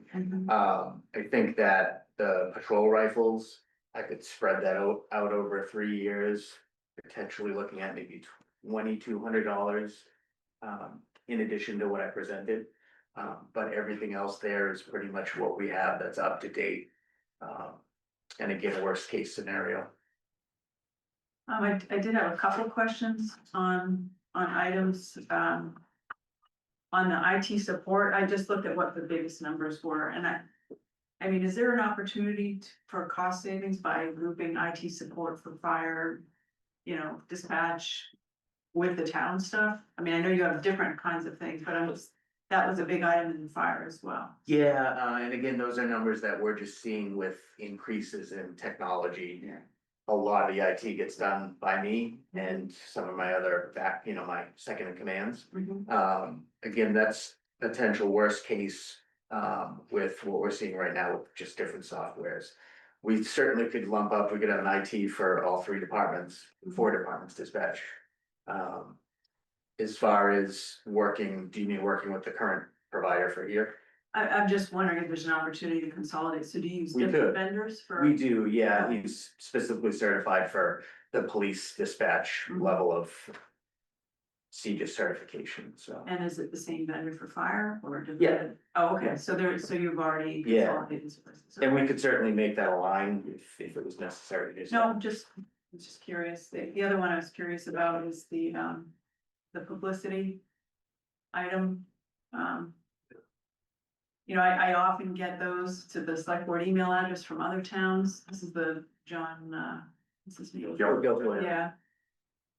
I mean, I just wonder if that's necessary. Yeah. We've talked about it in the past. And Yeah. it's important. Yeah, and I can respect that. It really, that is the damage control when we have a major incident in town. 24/7, they're there for us. Yeah. Now that we're fully staffed on the police side, which is really nice, we can utilize some of the new officers to push out a little bit more information through him, so we sort of get our money's worth. But with, over the last 12 or 15 years that we've had them, they've been real good when things get really cloudy. I have the same question. I was wondering what that was for, but you just answered it. So that's an annual fee that we pay him and he's on call then when we need him? Yep. And he doesn't charge incremental? Yes, it's the call whenever I reach out, you know. It just seems to me like a lot of the emails I get are about, Groveland extinguished a kitchen fire, and I'm just like, really? I mean, do we need to pay that much for that? But I guess you're talking about the I look at it the other way few around, yeah. times when. Damage control. Yeah, we all know when things happen, it's not at the most ideal opportune time. Do you have any questions? We brought up rifles. We had an article for rifles. But it was taken off. Oh, was they on? Yep. With that. I think it was before you posted, like the night that you posted the warrant, right? I think it was pretty early in the Remember the process. circumstances of that? We talked about. I think when we talked, we thought it was a great idea to put it in my budget. And you were gonna do a few a year or something, Yeah. check on the requirements if you Yep. do that, Yeah, I think we have a better opportunity to do it with these rifles than we do with the service handguns. Those all need to be the same type, same design. I had one question it's the same old question about overtime. Yeah. Same question. You just hired a new cop, didn't you? Yeah, so we have, we're fully staffed on the police side. So what we're gonna see now is we're already feeling it because we had full staffing the other day. And there was an incident down on the bridge that we were able to officially take care of and cite the person and catch the person. So now that we're at fully staffed, we still have part-time reserve officers with we have full-time jobs, families, whatnot. But now we're finally filling all our shifts to the point where our officers can take time off. Before they were covering. But doesn't that impact the overtime budget? It will, you'll start to see, I think this year and then next, I think we're already seeing it now with the increase that we did for overtime and taking into consideration what amount of time we're getting out of our part-time officers, which is not a big number. But now that we have our full-time staffing, I think next fiscal year, we will see a difference in the overtime number. How that affects us, I'm not sure yet. And again, it's a pretty competitive market. I asked, with all due respect. Yeah. So your salaries include your new police officer, right? Yes. Yeah. And you increased your overtime budget. Yes. It should drive it down, shouldn't it? We'll see a difference this coming fiscal year. Down. I think so. So you're suggesting that it should be lower? Yes. Yeah. I'm suggesting that, and do you agree or disagree? No, I agree. Again, it's been a while since we've been at our 10 number. I would say I'll put the 2,000 back in the expenses and take down the overtime. Just the. Yeah, I see where you're. Do you have it up there, Henny, With the budget, yeah, I'm just. Yeah. Interested in the Oh, the vendor pri- overtime. yeah, yeah, I mean, year to date, we were trending pretty close to budget. This was as of 62% through the year, we're at 54% expended, so we're trending a little bit behind, but not a whole lot. But he just started though, so like you said, it's not really gonna take, it won't have an effect until maybe. Certainly not until next fiscal year. Yeah, I think we'll see a better trend this coming fiscal year because really we've been out to this past fiscal. All we take is, we found out before, one officer to be injured. There it goes, so Yeah. I would be careful. I think the anticipation is, let's be wishful for a turn back at the end of the year, but if you cut it now, they're gonna be looking for a transfer later on, Yeah. potentially. Retention is one of the biggest challenges that the department faces, not just here in West Newbury, but every department. Partly with the post commission but yeah, I mean, it's been a challenge for a lot of years, just in municipalities, but it's gotten orders of magnitude more difficult. And obviously, I mean, you hear this every year, after the last couple of years, can't do the reserve fund unless they're fully certified. So you don't have the kind of shift coverage. The shifts are much more covered by the full timers. So Ryan, you're looking quizzical, and a lot of this is newer, so do you wanna give like a high level of the post commission, how that's affected your ability to staff the department? Yeah, absolutely. So, over the past 4, maybe 4.5 years now, the police reform has made a lot of changes. Many of them are very positive, but others are really hurting smaller communities like ours. For the past 30 years, we were able to take anybody and train them to become an officer, send them to a part-time academy. And that would give them that would give them the blessing from the state, that they could work in a part-time capacity. And that would give us a year, sometimes 10 years of somebody's, what they can do, how they perform, what the level of dedication is to the town. Many of us who are still working to this day started at that level, but now they did away with that completely. So now we have to hire somebody, put them through the complete pre-screening training program. We have to provide them with all the equipment, where when we started as reserves, we bought it ourselves. And we don't know if they're gonna commit to a year, 5 years, 10 years. So it becomes a very expensive process for small towns. We've been lucky, we've had a few officers now that have had a complete full-time training academy. So we're not paying them for close to a year of training in an academy, field training in West Newbury, learning the town. Takes a whole year to really accomplish that if you've never done anything before. Is there a required ratio for like number of cops to number of citizens in the town? Yeah, so that's where we're at for 10, Okay. including the chief. Yeah. So, and that, when they're at the academy is, those shifts are still being covered. So you're still covering the 2 shifts per, although to be very, frank about it, the chief is sometimes one of those 2. I mean, earlier today, it was you and Sergeant Parento were the only 2. Yeah. So, we try to keep that 2 at every, shift, but more often than we would like, one of those 2 is our chief. Yeah, I just wondered if you put more money into the staffing line and less into the overtime line to account for that training piece. And so that way you're not always at the minimum number of required police officers. Maybe you just have 1 extra just in case. I don't know. It seems like it seems like there's a lot of turnover anyway, so to be 1 extra, you're kind of just playing it a little more safe. Yeah, we're really fortunate because the last hire, Caleb, who we just appointed, he's doing so well. He's already, I think, in week 2 or 3, and he's already at the point where he's probably gonna be signed off relatively quickly. Compared to others that have had that full complement of training, but they still have to learn the town, they have to learn laws. Yeah. That's been a very rare case for us, which is I'm very pleased with. It's also hard to attract Sure, yeah. Yeah, I can candidates, imagine. right? Yeah. I mean, so it's not. And yeah, it's not that easy, I know, Yeah. but yeah. Yeah, but Instead how of to keep paying them them. too, we found out with the union negotiations, like you got Newburyport on one side, Haverhill on the other side.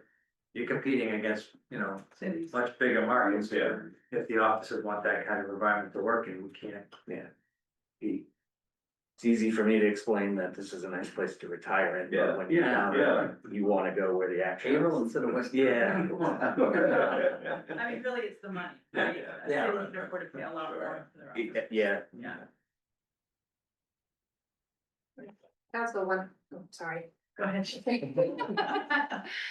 I also want to point out that essentially, even though it is an increase, it's really not as big an increase as the salary and wages, so essentially it's a decrease, if that makes sense. Because, overtime rates would If only increase. you could make an increase in decrease. That's good enough. But you get what I mean by Yeah. that, it should go up equally, but. Right. Did you coach on that mic earlier? And well, actually, I did go up kind of exponentially because it's the time and a half, so it. Right. So, yeah, anyway, yeah. Yeah. In other words, the hours have probably come down. Yes, yeah, it was But the more rates of pay have conservatively gone, budgeted than, yeah. Any other comments? Okay. Okay. So I guess, but in terms of the expense of the 2K that I kind of unilaterally cut, or where do we stand on that one? We'll decide on first, right? Or do you guys? I would go with flattening out overtime and putting back in 2,000. Yeah, so I guess we have to discuss. Okay. All right, should we move on to dispatch?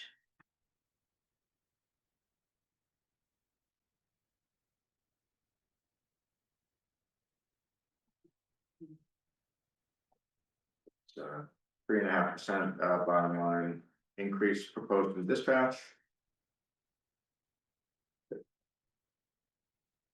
So Mike, on the IMC, the police and fire, what does that stand for? So that's our computer system that tracks everything that Okay. gets entered in through the police, fire, dispatch, So but that's primarily under the dispatch. budget. Even there's one line for fire and one line for police. And we go after a grant each year to pay for a bulk of the cost of that. There's certain components of that the state will not compensate the town for, but the ones that impact 911, we get reimbursed for that. Okay, so doesn't include what you are funding from grants. Correct. Yeah, this is what's pretty much the leftover Okay. cost.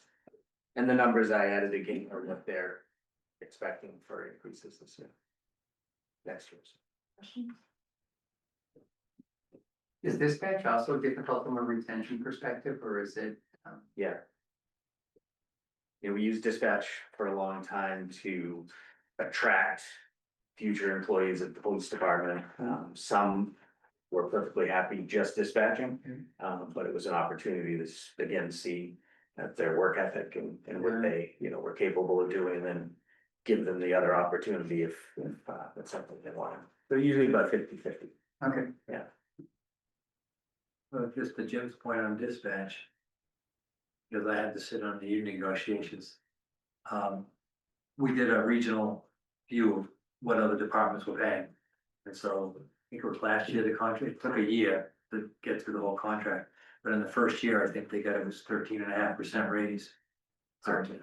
Which brought them up to a fair level to try and remain more competitive and to retain some of the dispatch. They'll still tell you that they're underpaid, we have to do more, but that was a big step forward. The intention was to put it in the first year, bring them up, and then maintain the following 2 years of the contract. So, yeah, so 13.2 and 2 in terms of the COLA for the 3-year contract. Based on, as Chris said, we were well under market.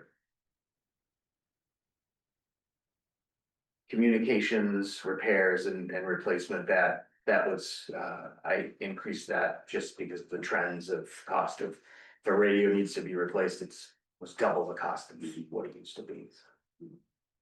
So that 4,000 grant that covers the training, that's in a revenue account? Oh, I'm sorry, That 4,000, that grant for the training, that's in a revenue account? yes, it has its own fund balance, it's in a grant fund. We don't ever show like offsetting revenue that lowers the net budget at all, that's not something. So, well, you can budget it that way, but it's not always certain how you're going to spend it on salary. So I think you've always budgeted, as far as I can remember, you've always budgeted the full wages in that line, correct? Yeah, and in a perfect world in the future, I can probably add those estimates. But it does change as far as what they're gonna approve going forward. Oh, I thought it was, Yeah, I just don't wanna confuse the numbers either, so. Yeah. I think that's a great point, though. I mean, one example, I think that is kind of to what you're suggesting is with council on aging with the formula grant. We do explicitly in our salary wage budgeting explicitly offset the amount. So what you're seeing in the salary wage line for council on aging is not the gross cost of that department, it's the net cost. So So the taxpayers see that the net cost of that department is, for COA, I'm saying, Right. for any department that gets revenue in to offset some of the expenses, they would know that that department is costing them X minus Y instead of just X, right? yeah.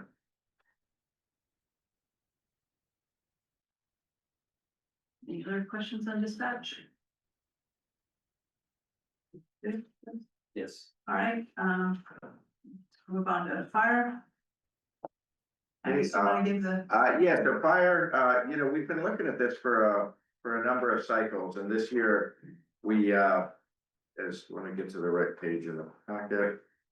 You can see from the prior years expended, you know, fire is always a difficult one to budget because it is a all-call department, other than the chief who's serving in administration. He's got a couple of senior positions that assist him with that. The overwhelming majority of the wages paid out of the fire budget are in response to calls or for training. And going into any year, it's you know, you don't know how many calls you're gonna get. So we have budgeted, I think, very you know, we've never wanted a short fire, you know, obviously. So we've kind of, well, not kind of, what we have done is we've taken the gross amount each year and simply applied the non-union COLA. So if you look at the cost, the budgeted trend line over the last 8 budgets, you're gonna see that it's just a linear increase in line with COLA. But when you look at the actual expended and the turnbacks, and what you see up on the screen right now is that there's, you know, significant turnbacks just about every year. And so I was trying to find what's the what's the point at which we're budgeting enough but not too much. And it felt to me that 115 was going to be a good number that would have covered any of the last 6 complete fiscal years.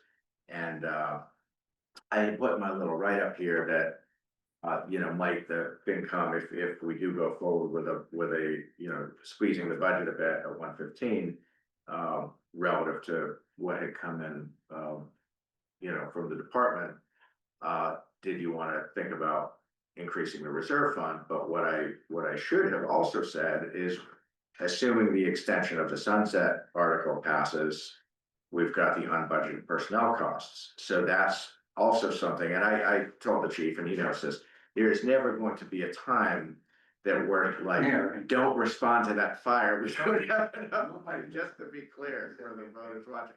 That will never happen. Like, we will pay the firefighters. So, but there's that hedge because of the unbudgeted personnel costs. So I don't know that you would even need to, you know, look at the reserve fund, assuming that warrant article extends, because if we got to, let's say, you know, next May, mid-May, early June, and we're at the 115, Jenny would simply start coding payroll to hit that article instead of hitting the operating budget.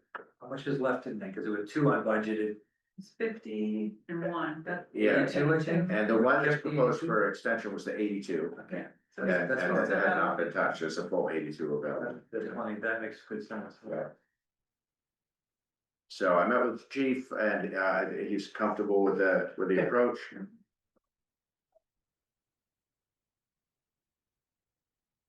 Any questions on the expense items? My question is, the 115 baked into your proposed line item, Angus? Yes. Yeah, there was no way to get to 2.5 without finding some areas for some significant reductions, and this was one of them. But it's also reasonable. I think it is reasonable, yeah, I mean, I think, yeah, that was. So the municipal fire alarm service, is that the fire alarm service in the municipal buildings? Is that what that means? Yeah, that is the Okay. interconnected system with them.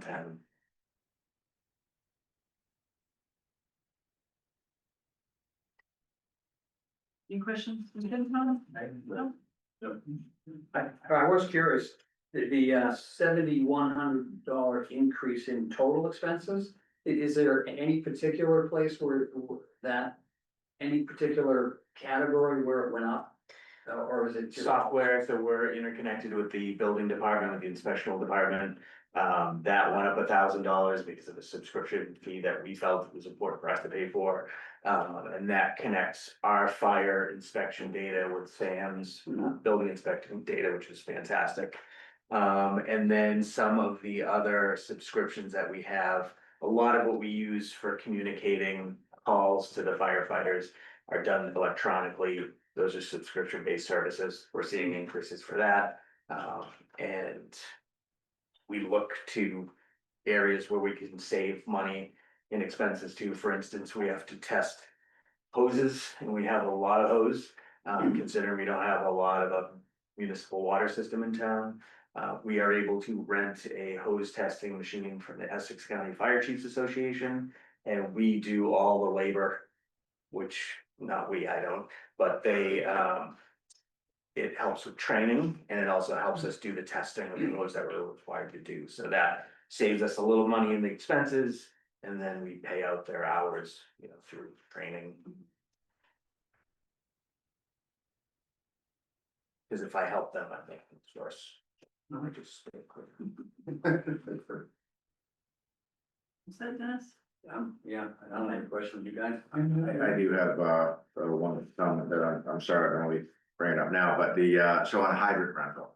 Have you been talking to Mark, or really, has Mark been talking to you? I have not heard anything on that. Okay, so again, I went to the water commission meeting on Tuesdays, pretty lengthy meeting, I was there for about 2 hours, and, they are looking at, you know, how to balance their budget, and they are talking about proposing an increase in the hydrant amount. There's been a lot of work done on that this week. I ran a analysis at Mark's request on Tuesday morning prior to the meeting, Tuesday at 1 o'clock and or 2 o'clock. And I know they sent us this late this afternoon, we got a proposed budget. I haven't even opened that email. I have not had a minute. Yeah, It- I wasn't able to. Yeah, so All right, so this might change. then. yeah, so if they, you know, and that's the, yeah, obviously this interplay between water and fire on this one. So I know one thing they've been working to do is to go back to, there was a moment in time in 2011 where the hydrant rental amount jumped enormously, jumped by 300% in a single year. It went from 15 and change to roughly 46. And they combed through their files, they went to the basement archives, and they found the paper trail of when that happened. I got that document, those documents just in the last, I think I got those in the last couple of days, and I did look through those. I think there will be questions about the basis of it and all of that. So, but they've been looking very closely at that hydrant rental amount.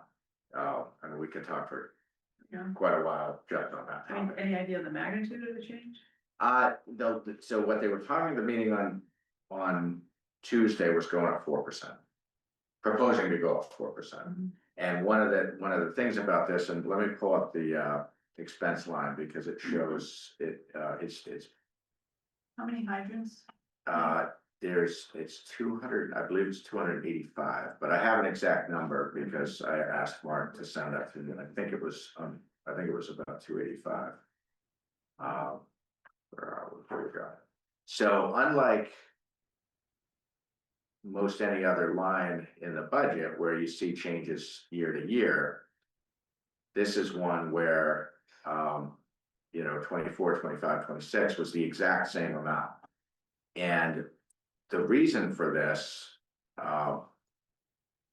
is so that from time to time, the Water Commission will engage a consultant to do a rate study. As you know, that's proposed for funding for this spring to do a rate study. They have relied on that consultant telling them what that amount should be per hydrant, and then they do the math. And so there was a rate study done in 2019, and that rate study by Pioneer had proposed rate for 2019, FY19, FY20, and 21. So if you go to those, there's like an incremental increase. And then it just flatlined for a few years because they didn't have a rate study, they didn't have a consultant. So it was level for a few years. And then it jumped up a little bit, and then it's level now for 3 years. So I think part of what they're looking at is their expenses are going up. So they're kind of questioning, why are we, the Water Commission, leaving it the same year on year? And what my advice to them consistently these last couple of months has been, provide the objective basis. What is the basis of it? What is the service provided? Because I know that's what you're going to be looking for. That's what you're going to be looking for. And so I think I do expect with this year's budget, there's going to be a much more substantial narrative than what we're accustomed to seeing. just speaking frankly, that's because we have a new member of the commission who's really been working hard.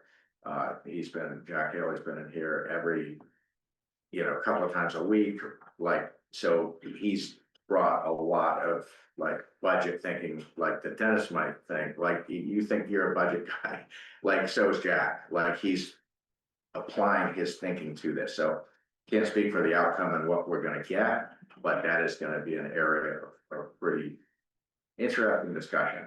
Yeah. So, Chief, we should definitely, connect, with Mark as early as we can. Okay. So, I have one final comment. I'd like to commend you for a fantastic bang for your buck that the fire department is for this town. Thank you very much. They're a great group. Yeah, really proud of them. All right, move on to EMA. So there's no change there, right, other than the $500. That the, oh, shoot, surprise. Would you take that? This is another one that I was looking at the prior year. And so the prior few years you'd had expended, it was 2550, 2717, that's just 684.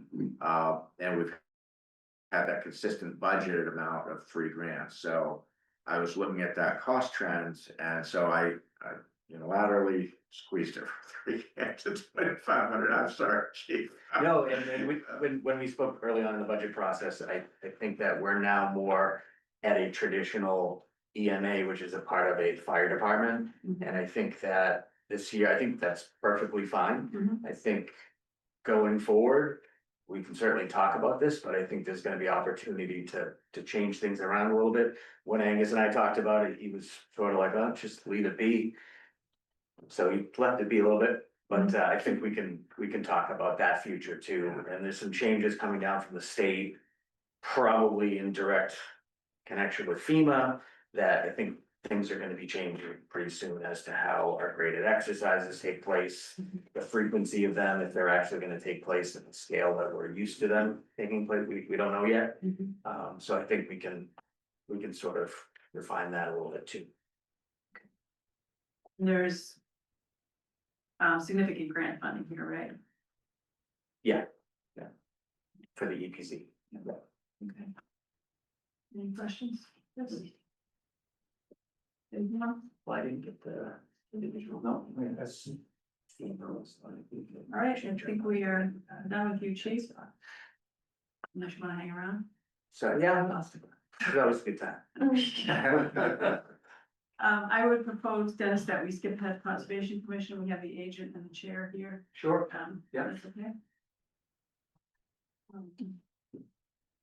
So, Concom, I put together the brief summary, and basically there's an interplay here between the salary wages of the staffing, which is comprised of the full-time agent and 30% of the land and building services administrator. So that's what you see in the salary wages line. But then you also have the land use stewards, and that's something that the budget that I had received from the department had carried proposed $2,500 increase in that. And hold on, I'll get to the right. Yeah, here we go. So, oh no, here we go. Yeah. So in order to keep the bottom line,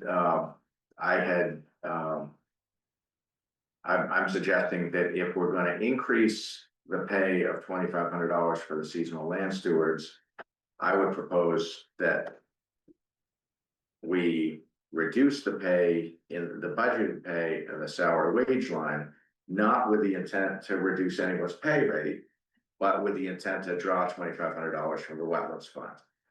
The current balance is, I believe, 139,000. So there's significant money there.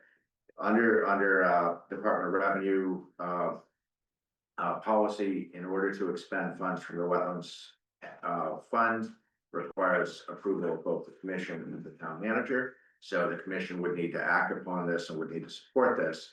And I certainly wouldn't want to bring a budget to town meeting without knowing if they're supportive of that, because we don't want to short the department. But I think it's a very reasonable proposal to offset the proposed increase on the land stewards. The other point I made here is where the land stewards are seasonal and traverse fiscal years. We do have, and we didn't run the program last year because our agent left right before we were doing hiring. We do have funding in the current fiscal year that's not been touched on the land stewards, but it comes down to when are they gonna start? If their first week on the job is, the last week of June, that's not gonna really work out too well. And that has everything to do with the hiring and onboarding process. So there's a lot of, there's a number of variables for the land stewards and,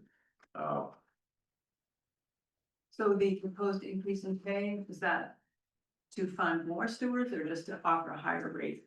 I think just higher rate, looking at the listing from 2025. The wage at the top was 1960 for 2 interns, 20 hours a week, 12 weeks is like $8,128. And then I just figured plus our. Why not make the request from the wetlands fund for the stewards? Or why cut the salary line? because you are there's strict limitations on how you can use the funds. So you can use them to administer the Wetlands Protection Act. You cannot use them for like invasive species mapping or management. Molly, has the commission discussed maybe tapping into that fund more to fund the agent's salary, more than 2,500? Yeah, I think that's probably a good use of the funds. I think it's just hard to predict Yeah. year by year exactly how much. You don't wanna drop down the funds too much. I mean, do you have any estimate of what % of the agent's time goes to administering the Wetlands Protection Act? I would assume it's substantial. Yeah. Yeah, I mean, I think that would be a good discussion point, but. I mean, we're looking to cut money, like you heard, like $500 out of the EMA's budget. I mean, if there was a way that the Conservation Commission felt comfortable with that and the town manager agreed, I think that would help the town overall in budgeting for this year. Right. Are you meeting next week or? Yeah, not? we're meeting. Is that something you could add to the agenda, maybe just a discussion? Yeah, discussion. How much is in that fund? You say 139? Yeah, and if you have a sense of the annual, I know it varies year to year, but I can go grab it very easily, because I have, isn't that, can I grab that? in the revolving. Yeah. I mean, I think about 5 years ago, it was in the high 90s, so that's just kind of anecdotal. Remember, we were looking to increase the hours for the agent, it was around 98,000. We're just growing. Yeah, I mean, all the funds they take in. Well, we essentially haven't touched it. Like, we've touched it like maybe twice since I've been here. There were times earlier in my tenure, I had proposed things when prior chair, and it does require approval of both. But there were times I had proposed use of it that had not been supported by the commission. So I think in the 8 years I've been here, I can only think of like maybe twice. It's basically hardly touched. So the balance goes up year after year. How is it generated, Angus? Is it like fines if somebody? No fees. There are no fines. We don't have a wetlands bylaw. The CONCOM does not. It's just filing fees for. It's the filing fees. That's right. Okay, okay. And, The building process. yeah, so 10 years ago or so, 3 agents ago, the salary was funded entirely from the Wetlands Protection. Maybe. I think that was during the recession. 50. I mean, I think that was, how long did that go on? That was the norm, when I was. Really? on Commission, Okay, yeah. wow. I think the But the point is agent to use was- more of the Yeah. fund. Yeah. Yeah, there's also a 20-hour position and yeah. So that fund is regenerated. I mean, money comes into that fund every year. It's sort of like the Harbor Masters Fund, right? Yep, The money comes in from the bulk revenues and offsets the salary. that's right, exactly. That'd be a good thing to look at. If there could be more of a use going forward. I think it would have to be conservative though, so you don't get ahead of what you're bringing in. Oh, It's hard to predict, right? So.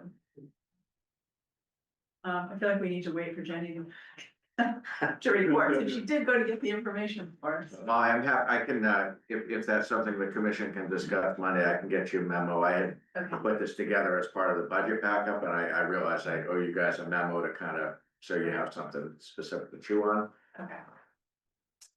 So is this land steward, summer land steward, is this new for this coming year, or have we done it in the past? We did it in the past. We did it 2 years? 2 years. 2 years in the past. 2 agents ago. And, you know, very successful. Great job mapping the invasives in town, doing some work, leading some, you know, town work days, getting volunteers to come in. Initially, it was funded by a warrant article. Yeah. Yeah, it's only recently become part of the conservation budget. Because looking at like, 25, it was 81,000 and 26 jumped up to 103,000, that's to accommodate the summer. Yes. Yeah. Land that's what we stewards? did. Well, and I think that you're also looking at the administrative assistant. Yeah, that's Oh, right, right, yeah. right, that's right, Yeah. up until the creation of the Land and Building Services Administrator position, which just started in fiscal 25. The Concom for all those decades had 0 administrative support, 0. And so that was, you know, I think we solved that problem, but to me as a manager, you hate to see, you know, your department head position with significant expertise and, you know, doing mailings, you know, certified mailings and there's a lot of administrative work. And so that Land and Building Services Administrator was intended to bulk up both for conservation and planning, the administrative support, and yet that came with a price tag. So that was why that jumped up. And it was actually in the FY 27 budget, or I'm not 27, 25. But what you hear up on the screen is the expended amount, not the budgeted amount, and where there was a significant period of time within FY 25 that we were short-staffed and we didn't have an agent. We underspent relative to budget, so that's where I think if I unhid the budgeted columns, you get a better sense of. So it didn't jump. It jumped from 24 to 25, but since 25, the level of staffing has been consistent with the full-time agent and the 30% of the Land and Building Services Administrator. Jenny, were you able to find? Yes, unfortunately, I didn't track it, but easy enough to pull up the reporting. It does vary quite a bit year to year, so 2022, there was like 12,000, 2023, 7,300, 2024, 15,000, 2025, 3,800, and then this year to date's 4,000. So maybe 5,000 is a reasonable number, something like that. Maybe, Yeah, okay. yeah, I mean, yeah, trying to project what would be a sustainable. Yeah, but there's quite a hefty balance there to absorb, Right. and then that could be changed, you know, next year. So what we could do for your packet for Monday, or I'll send it out as a separate memo, because obviously the packet's already gone out, but I can take the narrative I put here, put it more in a memo, and we can add your numbers of the last 5 years of revenue coming in, and then you guys can chew on that on Monday. Appreciate that. Any other questions? On conservation? Great, thank you. Thanks, Dan. All right, so we'll go back to animal control. That's where we left off. Yep. We had, in the initial proposed budget, we had carried a assumed number because there hadn't at that time been the substantive discussions with Newbury Port as to what their proposed increase in our assessment will be for 27. It's several different packets for the next reading. I'll turn around. So we had carried an assumed or not an assumed, a budget amount. And since that time, Jenny and I have been able to connect with the finance director, and she told us that she thought the number that we carried would absorb what they anticipate the assessment would be. So we still don't have a proposed number from them, and the city budget lags timing wise behind the town. They don't approve the city budget until June. So at this point, they're not even, I mean, they're much earlier in their process than we are. But the finance director verified that the number we're carrying should be sufficient for the, IMA for the next year. I did put in a, a little narrative here, and this is something that's a more meaty set of questions than I think, I sometimes put in, and, I think it's more for like post FY 27, but the select board had talked about this, a couple of months ago, back right before we started this year's budget cycle. As to whether the town, wants to at some point consider either a different relationship with a different municipality or potentially self-staffing. I will always say that's gonna come with a big price tag. I don't think that's what taxpayers want. I think might want it, but. They might want the level of service, but I think when you're building in salary, benefits, retirement, all of that, like that, and I said in here, chief, and I'd love to have you, I mean, I know this is your opinion, that we're talking about so many times, but at a staff level, we are very pleased with the level of service that we get from that agreement. We really are. We think it's a great relationship. We think it's a great value, and they've got terrific personnel, very responsive. But we get a share of their department, and they have 2 people, and they have the city of Newburyport and the town of West Newbury. So obviously, it's not full-time coverage. Obviously, things like weekend enforcement is something that's really gonna be, they're not really staffed for that. They are union employees, not that matters, but they're not at our beck and call, is my point. But at staff level and a department leadership level, you're happy, I'm happy, Jenny's happy. We think it's great relationship, but we're aware that, from time to time, things flare up, Facebook, whatever, and people, will sometimes start beating up on animal control. So if you guys want to have a discussion about an increase in level of service, I think the time to do that would be after this budget cycle, like this late spring, early summer for next year, because it would take that long to look at anything different. Why did they go up on West Newbury's percentage share? It went from 34.8 to 40%.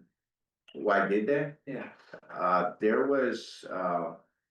There was a lot of wrangling last year, a lot of wrangling. Jenny and I had, I don't know, probably 5 or 6 working meetings with, and it was different finance director. They had turnover in June. So the person we're working with now is brand new to Newburyport. But the prior finance director, Ethan, he'd been there for many years, and we worked with, and we had a lot of wrangling. And I have to go back to our notes. Do you remember like the specific things? So I know that they were trying to get to actually 55-40 split. They were really pushing for a much closer split. They were arguing, not arguing, but making their point that we have more barns, more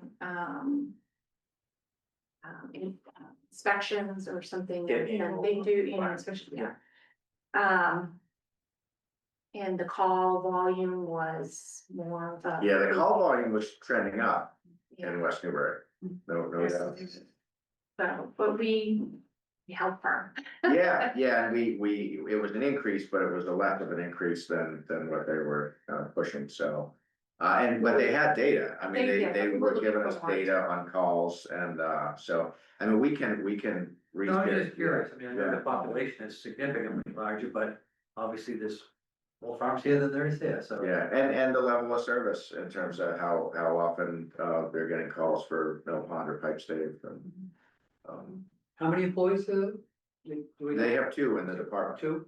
Newbury. And are their shifts staggered so that there is coverage like on off days? Yeah, they have on-call schedules. So it's 7 days a week? Yep. And are they responsive? Very responsive. And a lot of times there's incidents that are truly not by law an animal control issue, but they do help the resident. They have a bat in their house. There's certain things they can and can't do with wildlife, but they do provide at least some options for the residents to have.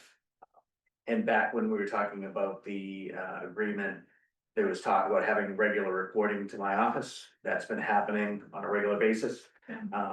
So I've been pleased with that. Okay, so that's. How does the process actually work, if I can ask it, you know, let's say somebody hits a deer or something, is it, you call 911 and then somehow goes to animal control? That's a little different, so yeah, if somebody hits a deer on a main road, that's a, accident investigation, and then we have some people that look to remove the deer, who are maybe hunters. Yeah, If not, that becomes a Mass DOT or a DPW. And this is more a nuisance kind of a thing that you call animal control. Yeah, sometimes they call them direct or email or direct. A lot of the regular inspections in town, or a lot of the regular animal owners have direct communication with her. Some of the calls come in through dispatch and we contact them. When Wendy was working with a group, on the changes to the bylaw, the animal control officer was right in the thick of that, providing, you know, valuable feedback and, you know, yes. All right, so that's something we'll be looking into for next budget. Is Sam still on? I know No, he he's looked- not. Okay, all right, good. Just don't want him to be hanging out with me. Okay, Community Preservation Committee. So yeah, I mean, you're the chair, so why don't you could take, Yeah. you know, we carry the, wait, I put something in. I don't see anything like that. There's like really nothing, cause It's just one expense, well, the staff time, right, so the 10% of the land. yeah, I mean, you know, I know over the years, sometimes there were times they would, you know, buy printer ink, you know, there's the CP Coalition annual fee, you know, there's a few non-wage expenses that come out of that CPC line. But it's generally like very minor. First in your overview, I'm sorry? I just wanted to look at the numbers for the CPC, it's on the first page, right? Well, it's in the article, because we've, So you don't have it's not a budget line. no, Okay. no, it's not in the operating budget. But you must track it, right? Yes. Yeah, okay. So it's, you know, typically we've set aside the 5%, so that's appropriated. We don't use anything close to that. And the primary expense has been, at least for the last 2 years, the 10% of the Land and Building Services Administrator. And everything beyond that is the CP Coalition and occasionally some printer ink, essentially. Yeah, I mean, that funding is also available. We had to hire like a consultant to review an application before the CPC. We've not had to do that. Didn't use it for legal expenses one year. No, we had to, didn't we? I think we had to get the separate appropriation for Solid Brook. I was thinking prior to that, but Yeah. No, we did use it back in my first year and a half. It was used for some of the costs to prepare the funding proposal for the soldier and sailors. Okay. For some of the cost estimating. So, I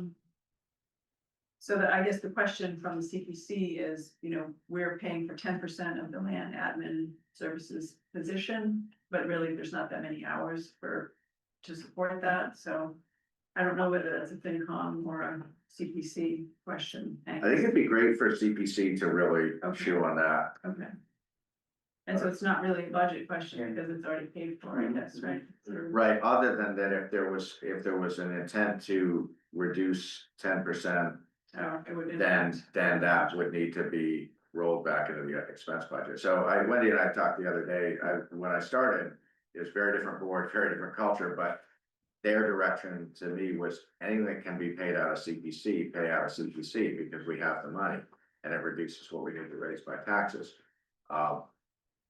That's not there. I think we're looking now for a very logical kind of where's the time going, and I think there's not week in, week out, 4 hours of work to do. You know, there is $4 million in that account, so over time, that can change, and there could be a need for putting more things, you know, improving the website presence. You know, there's a lot of things that could be done, but in terms of the past year and a half, there's not been 4 hours a week to do. Okay, so CPC will pick that up. Inspectional services, other than the carpet, any questions? So on that one, I think we're looking to reduce that carpet, expense. So the 2750 would come out of that in our budget workbook.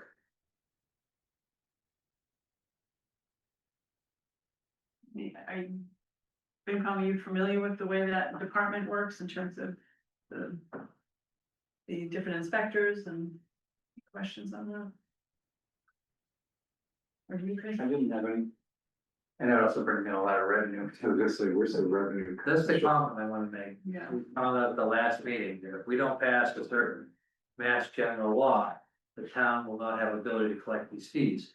And they are significant. If we don't, we're gonna have a deficit and we're gonna have a $200,000 plus hole in our budget, so. Well, just from this one, if you add all the fees, Right. and we'll have that analysis in next. So when we get to that warrant article, that's something we have to really educate the voters on. And I was thinking about that earlier today. The funny thing is, a lot of people say, oh, we don't want fees, we don't want it. You're gonna pay the number anyways, right?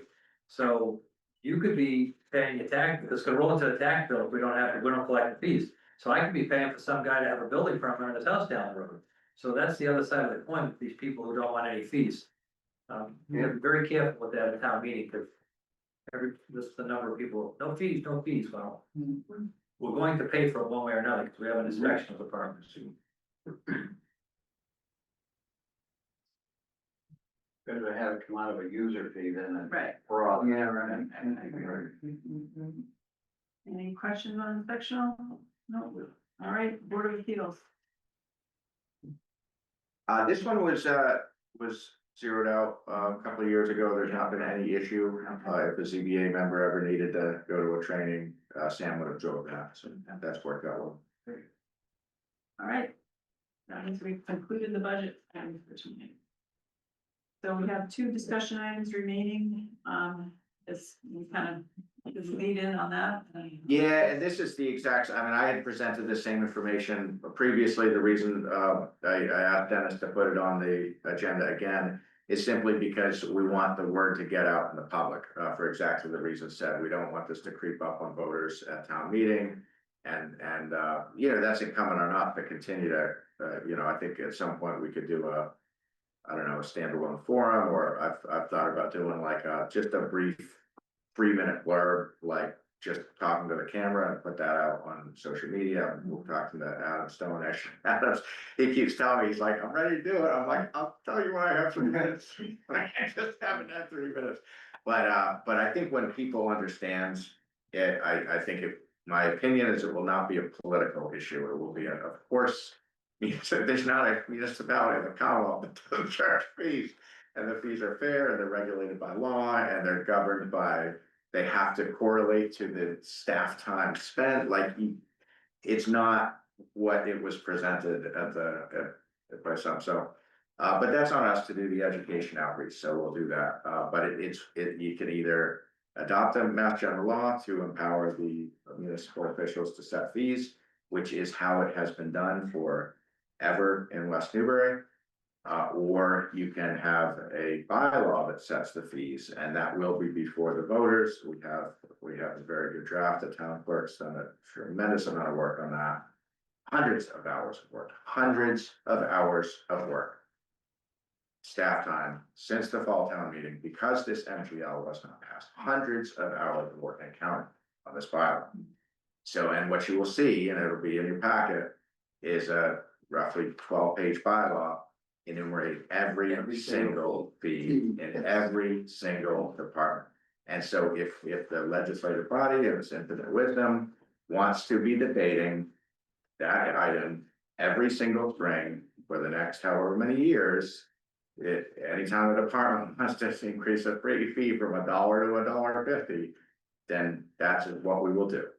My strong recommendation is that the voters approve the M.G.L to allow the town to do what it has been doing for generations, which is setting the fees locally. Little did we know until our new town clerk was hired and correctly brought it to our attention. Without this M.G.L, you don't have the authority to do that. And I said, well, geez, your predecessor was the town council. And the first fees that were amended when I started here were in roughly 2019. Former building commissioner Glenn Coffey approached me, he said, our fees need to be upgraded. I went to Mike McCarron, I said, how do we upgrade? He said, oh, the select board vote that, so they amended the, little did I know, and little did our former town treasurer. Without adopting the M.G.L, the select board didn't have the authority to change their fees, so that's what we're trying to fix. They kind of got blown out of proportion in the fall, so I hope this time around we can get this one across the finish line. It'd be helpful to know the total number, or the We, total. yeah, amount we of do, fees that we were do selected have that, by it's your- not, but we can put that in the packet easily, because it's part of what we report to Department of Revenue every, with the tax recap. We have trend lines, we've got all, for the 7 years we've been working together, we've got all that data. And it would be helpful to know what that impact would cost the taxpayer if the fees weren't there. Right. When you tell people it's gonna cost you $200 a year to be paying fees on other people's property, that'll change their perspective, I think. Yeah. So how would that work, for example, with the conservation, when the fees, they have to go into the wetland protection fund? Mhm. So, So those don't okay, flow to the tax rate, and that's part of why it's taken hundreds of hours, is there's an underlying legal framework for all of these fees. Building permit fees, conservation fees, park and rec fees, field use fees, gun permit fees, burn permit, they're all different laws. Like, we have spent hundreds and hundreds of hours because the voters voted this down in the fall. And I believe there are people who saw that as a big win for the town. And when people look at our office and say, oh, why haven't we got this done? Because we had to spend hundreds and hundreds of hours working on a fees bylaw. I'm sorry, I'm venting, but it's true, it's all true. so we just have to do a better job educating. Yeah, I mean, we saw it as a housekeeping article. I know, And okay, my hope is that the bylaw we spent hundreds of hours on, we don't need it. we don't even need it, because we're gonna put this first on the warrant. So if the voters approve the M.G.L. to authorize the setting of fees, we're gonna pass over the bylaw without action. But I do say, and I will say, and I told Amanda, it's still time well spent. Because part of why it's taken all this time is some departments had very organized fee schedules. Yes, these are the fees. Others, they're like, out of these five, oh, yeah, well, this one over here. So I'm being figurative, but some of them were very organized, some weren't. So we will now have a single, consistent, clear fee schedule. And all credit to the town clerk and the work she's been doing to wrangle all that information. Is that then gonna be published eventually, Angus, like on the Yes. town website? Yeah, So yep, it's very yep. transparent? Yes, definitely, yeah. Yeah, she and I met on Tuesday for another hour or so on this, and the draft is very good, it's just, I am adamant that I want the proposed fee bylaw to only codify the fees that are and have been already charged, and not new fees. And where we do have a new town clerk, she's come to me a number of times and said, we're really undercharging on this relative to other. I'm like, I don't care. We can fix that in the fall. We need, what I keep saying, a clean fees bylaw that is just what we're already charging. If some of our fees are under where they should be, let's do that in the fall. Let's not muddy the water this time. But that's where it's taking a lot of time, because she keeps coming to me. She's like, we're charging $5, everyone else charging $200. But there are examples like that. I'm like, just, if we're charging $5, we're charging $5. We can fix that in the fall, so. But the way the cadence, the articles we're gonna read, will this then appear in the FinCom booklet? Yeah. Let's call it the detailed article. Yes. Okay. Yep, yep. It'll be And an we may appendix not of the need to take booklet. action on We it. might not take action, Got it. right? So speaking of taking no action, or potentially, that leads to the last discussion item. Do you want to recap the discussion on cannabis? Well, I think so very, big development on the cannabis. Earlier tonight, the select board did vote to reopen the warrant and voted to add an article. And to add a question to the ballot for the May 4th election that would have the effect of prohibiting recreational cannabis uses, retail, processing, and cultivation. So with their vote earlier tonight, that is now going to appear on the ballot, and it will appear on the warrant article. Because West Newbury was a yes community on the referendum in 2016, recreational cannabis is allowed today, has been allowed for the last almost decade, without regulation. So the bylaw that is proposed, the recommendation is, and the planning board closed their hearing. And our recommendation of theirs is to stay the course with that bylaw. Because when the voters take that up on on April 27th, they won't know if the prohibition will be passed or not. So we'd rather have a bylaw and not need it than need it and not have it. So because West Newbury was a yes community, in order to prohibit recreational cannabis, it's a town meeting vote is not sufficient. You need both a town meeting vote and a ballot vote. That's kind of the twist that came to light about in the last 2 weeks, working with town council. And that's why we've moved very quickly to come up with those proposals. So, medical marijuana, how is that impacted by this prohibition? It doesn't say recreational anywhere in language. So, I didn't occur to me until you just said that. It says all types of marijuana establishments is defined, so I guess we'll have to look up that GL citation. That would be a good Sam question. Yeah. So that's one of the recaps, and then the other, they also had a hearing the other night on the parking loading bylaw. And I can't recall they made really any changes. There was a lot of discussion. There's some changes, but Yeah, I don't think so. So on the cannabis issue, if the article passes, you know, we still want the bylaw to be in there, but so I guess we're not gonna move no action, we need to pass that up. right. Okay. All right, I think that concludes our business tonight, Okay. unless you all have anything. Jim? I'm just wondering now on that bylaw, you know, I know we talked about it a little bit last meeting, but, and I know Gary Roberts was kind of adamant, no, we shouldn't have an opinion, but I mean, what do the rest of you guys think should, I mean, now that it's gonna be actually something's totally on the warrant, including the one about not having, an establishment, is that something that FinCom takes up? I mean, it's no longer, that's no longer a planning board thing, it's, so, we wanna give our opinion, I guess. I'm not sure what value it would have, but. Is there a revenue opportunity here for the town?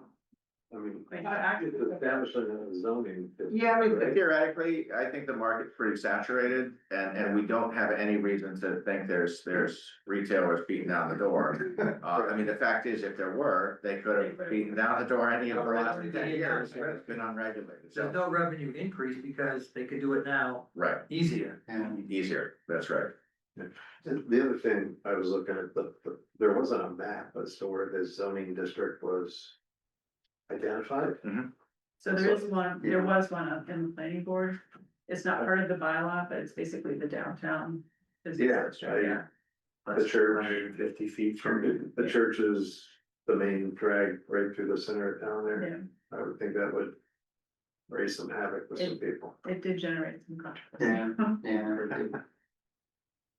But the reason it's not formally part of like an overlay district is because there are required setbacks in the bylaw from certain uses like daycares. And so like there are certain daycares that are there now.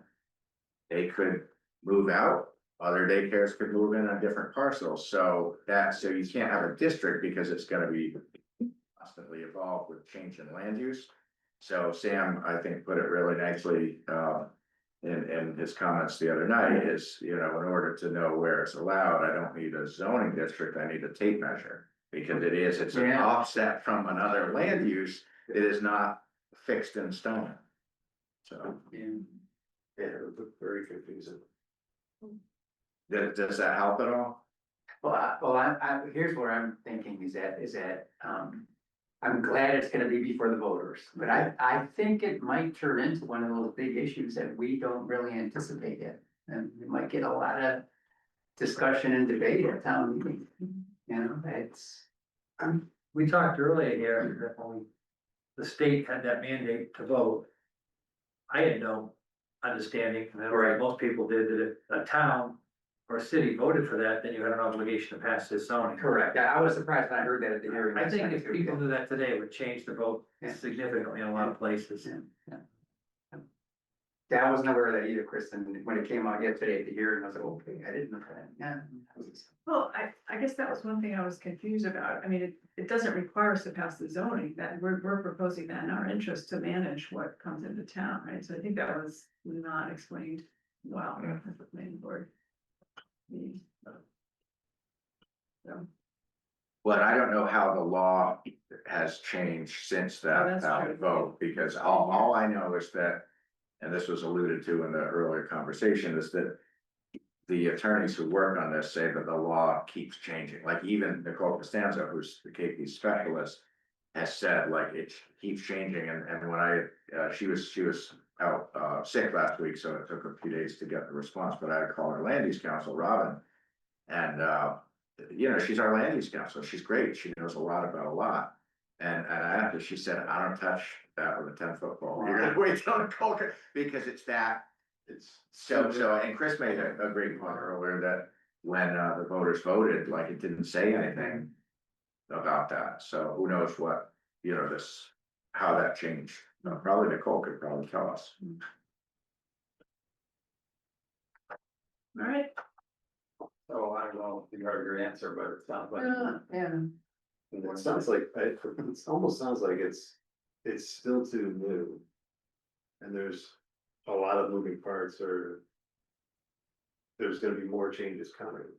If the lawyers don't wanna touch it. No, Nicole will, the land use lawyer. Right. They have, yeah. But if the law is still evolving, how can we? Well, so the recent evolution was they recently enacted social consumption establishments.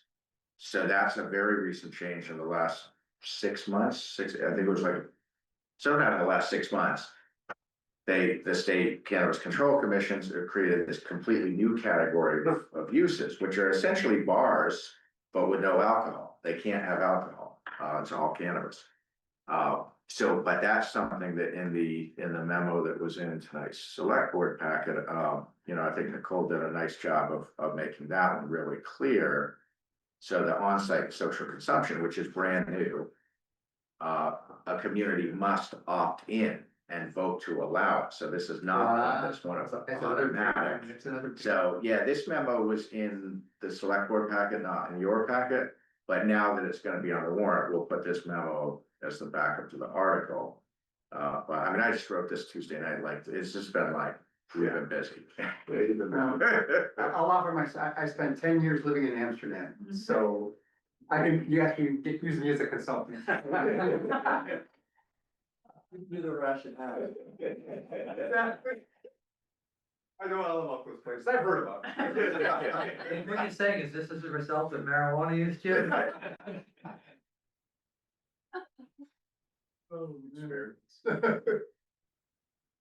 right, well, we have more business, so. On that note, All in favor? Thanks, FinCom. Thank you. We're getting close to the end here, right? Yeah, but still, I don't think we put together and the rationale. Springs around the corner too. Thanks, everybody. Yeah. All right, so I think that we go into executive session, for M.G.L. chapter 38, section 21(8)(3).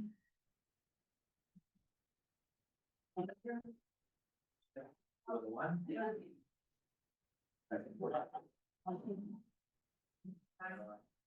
So we will, Yeah.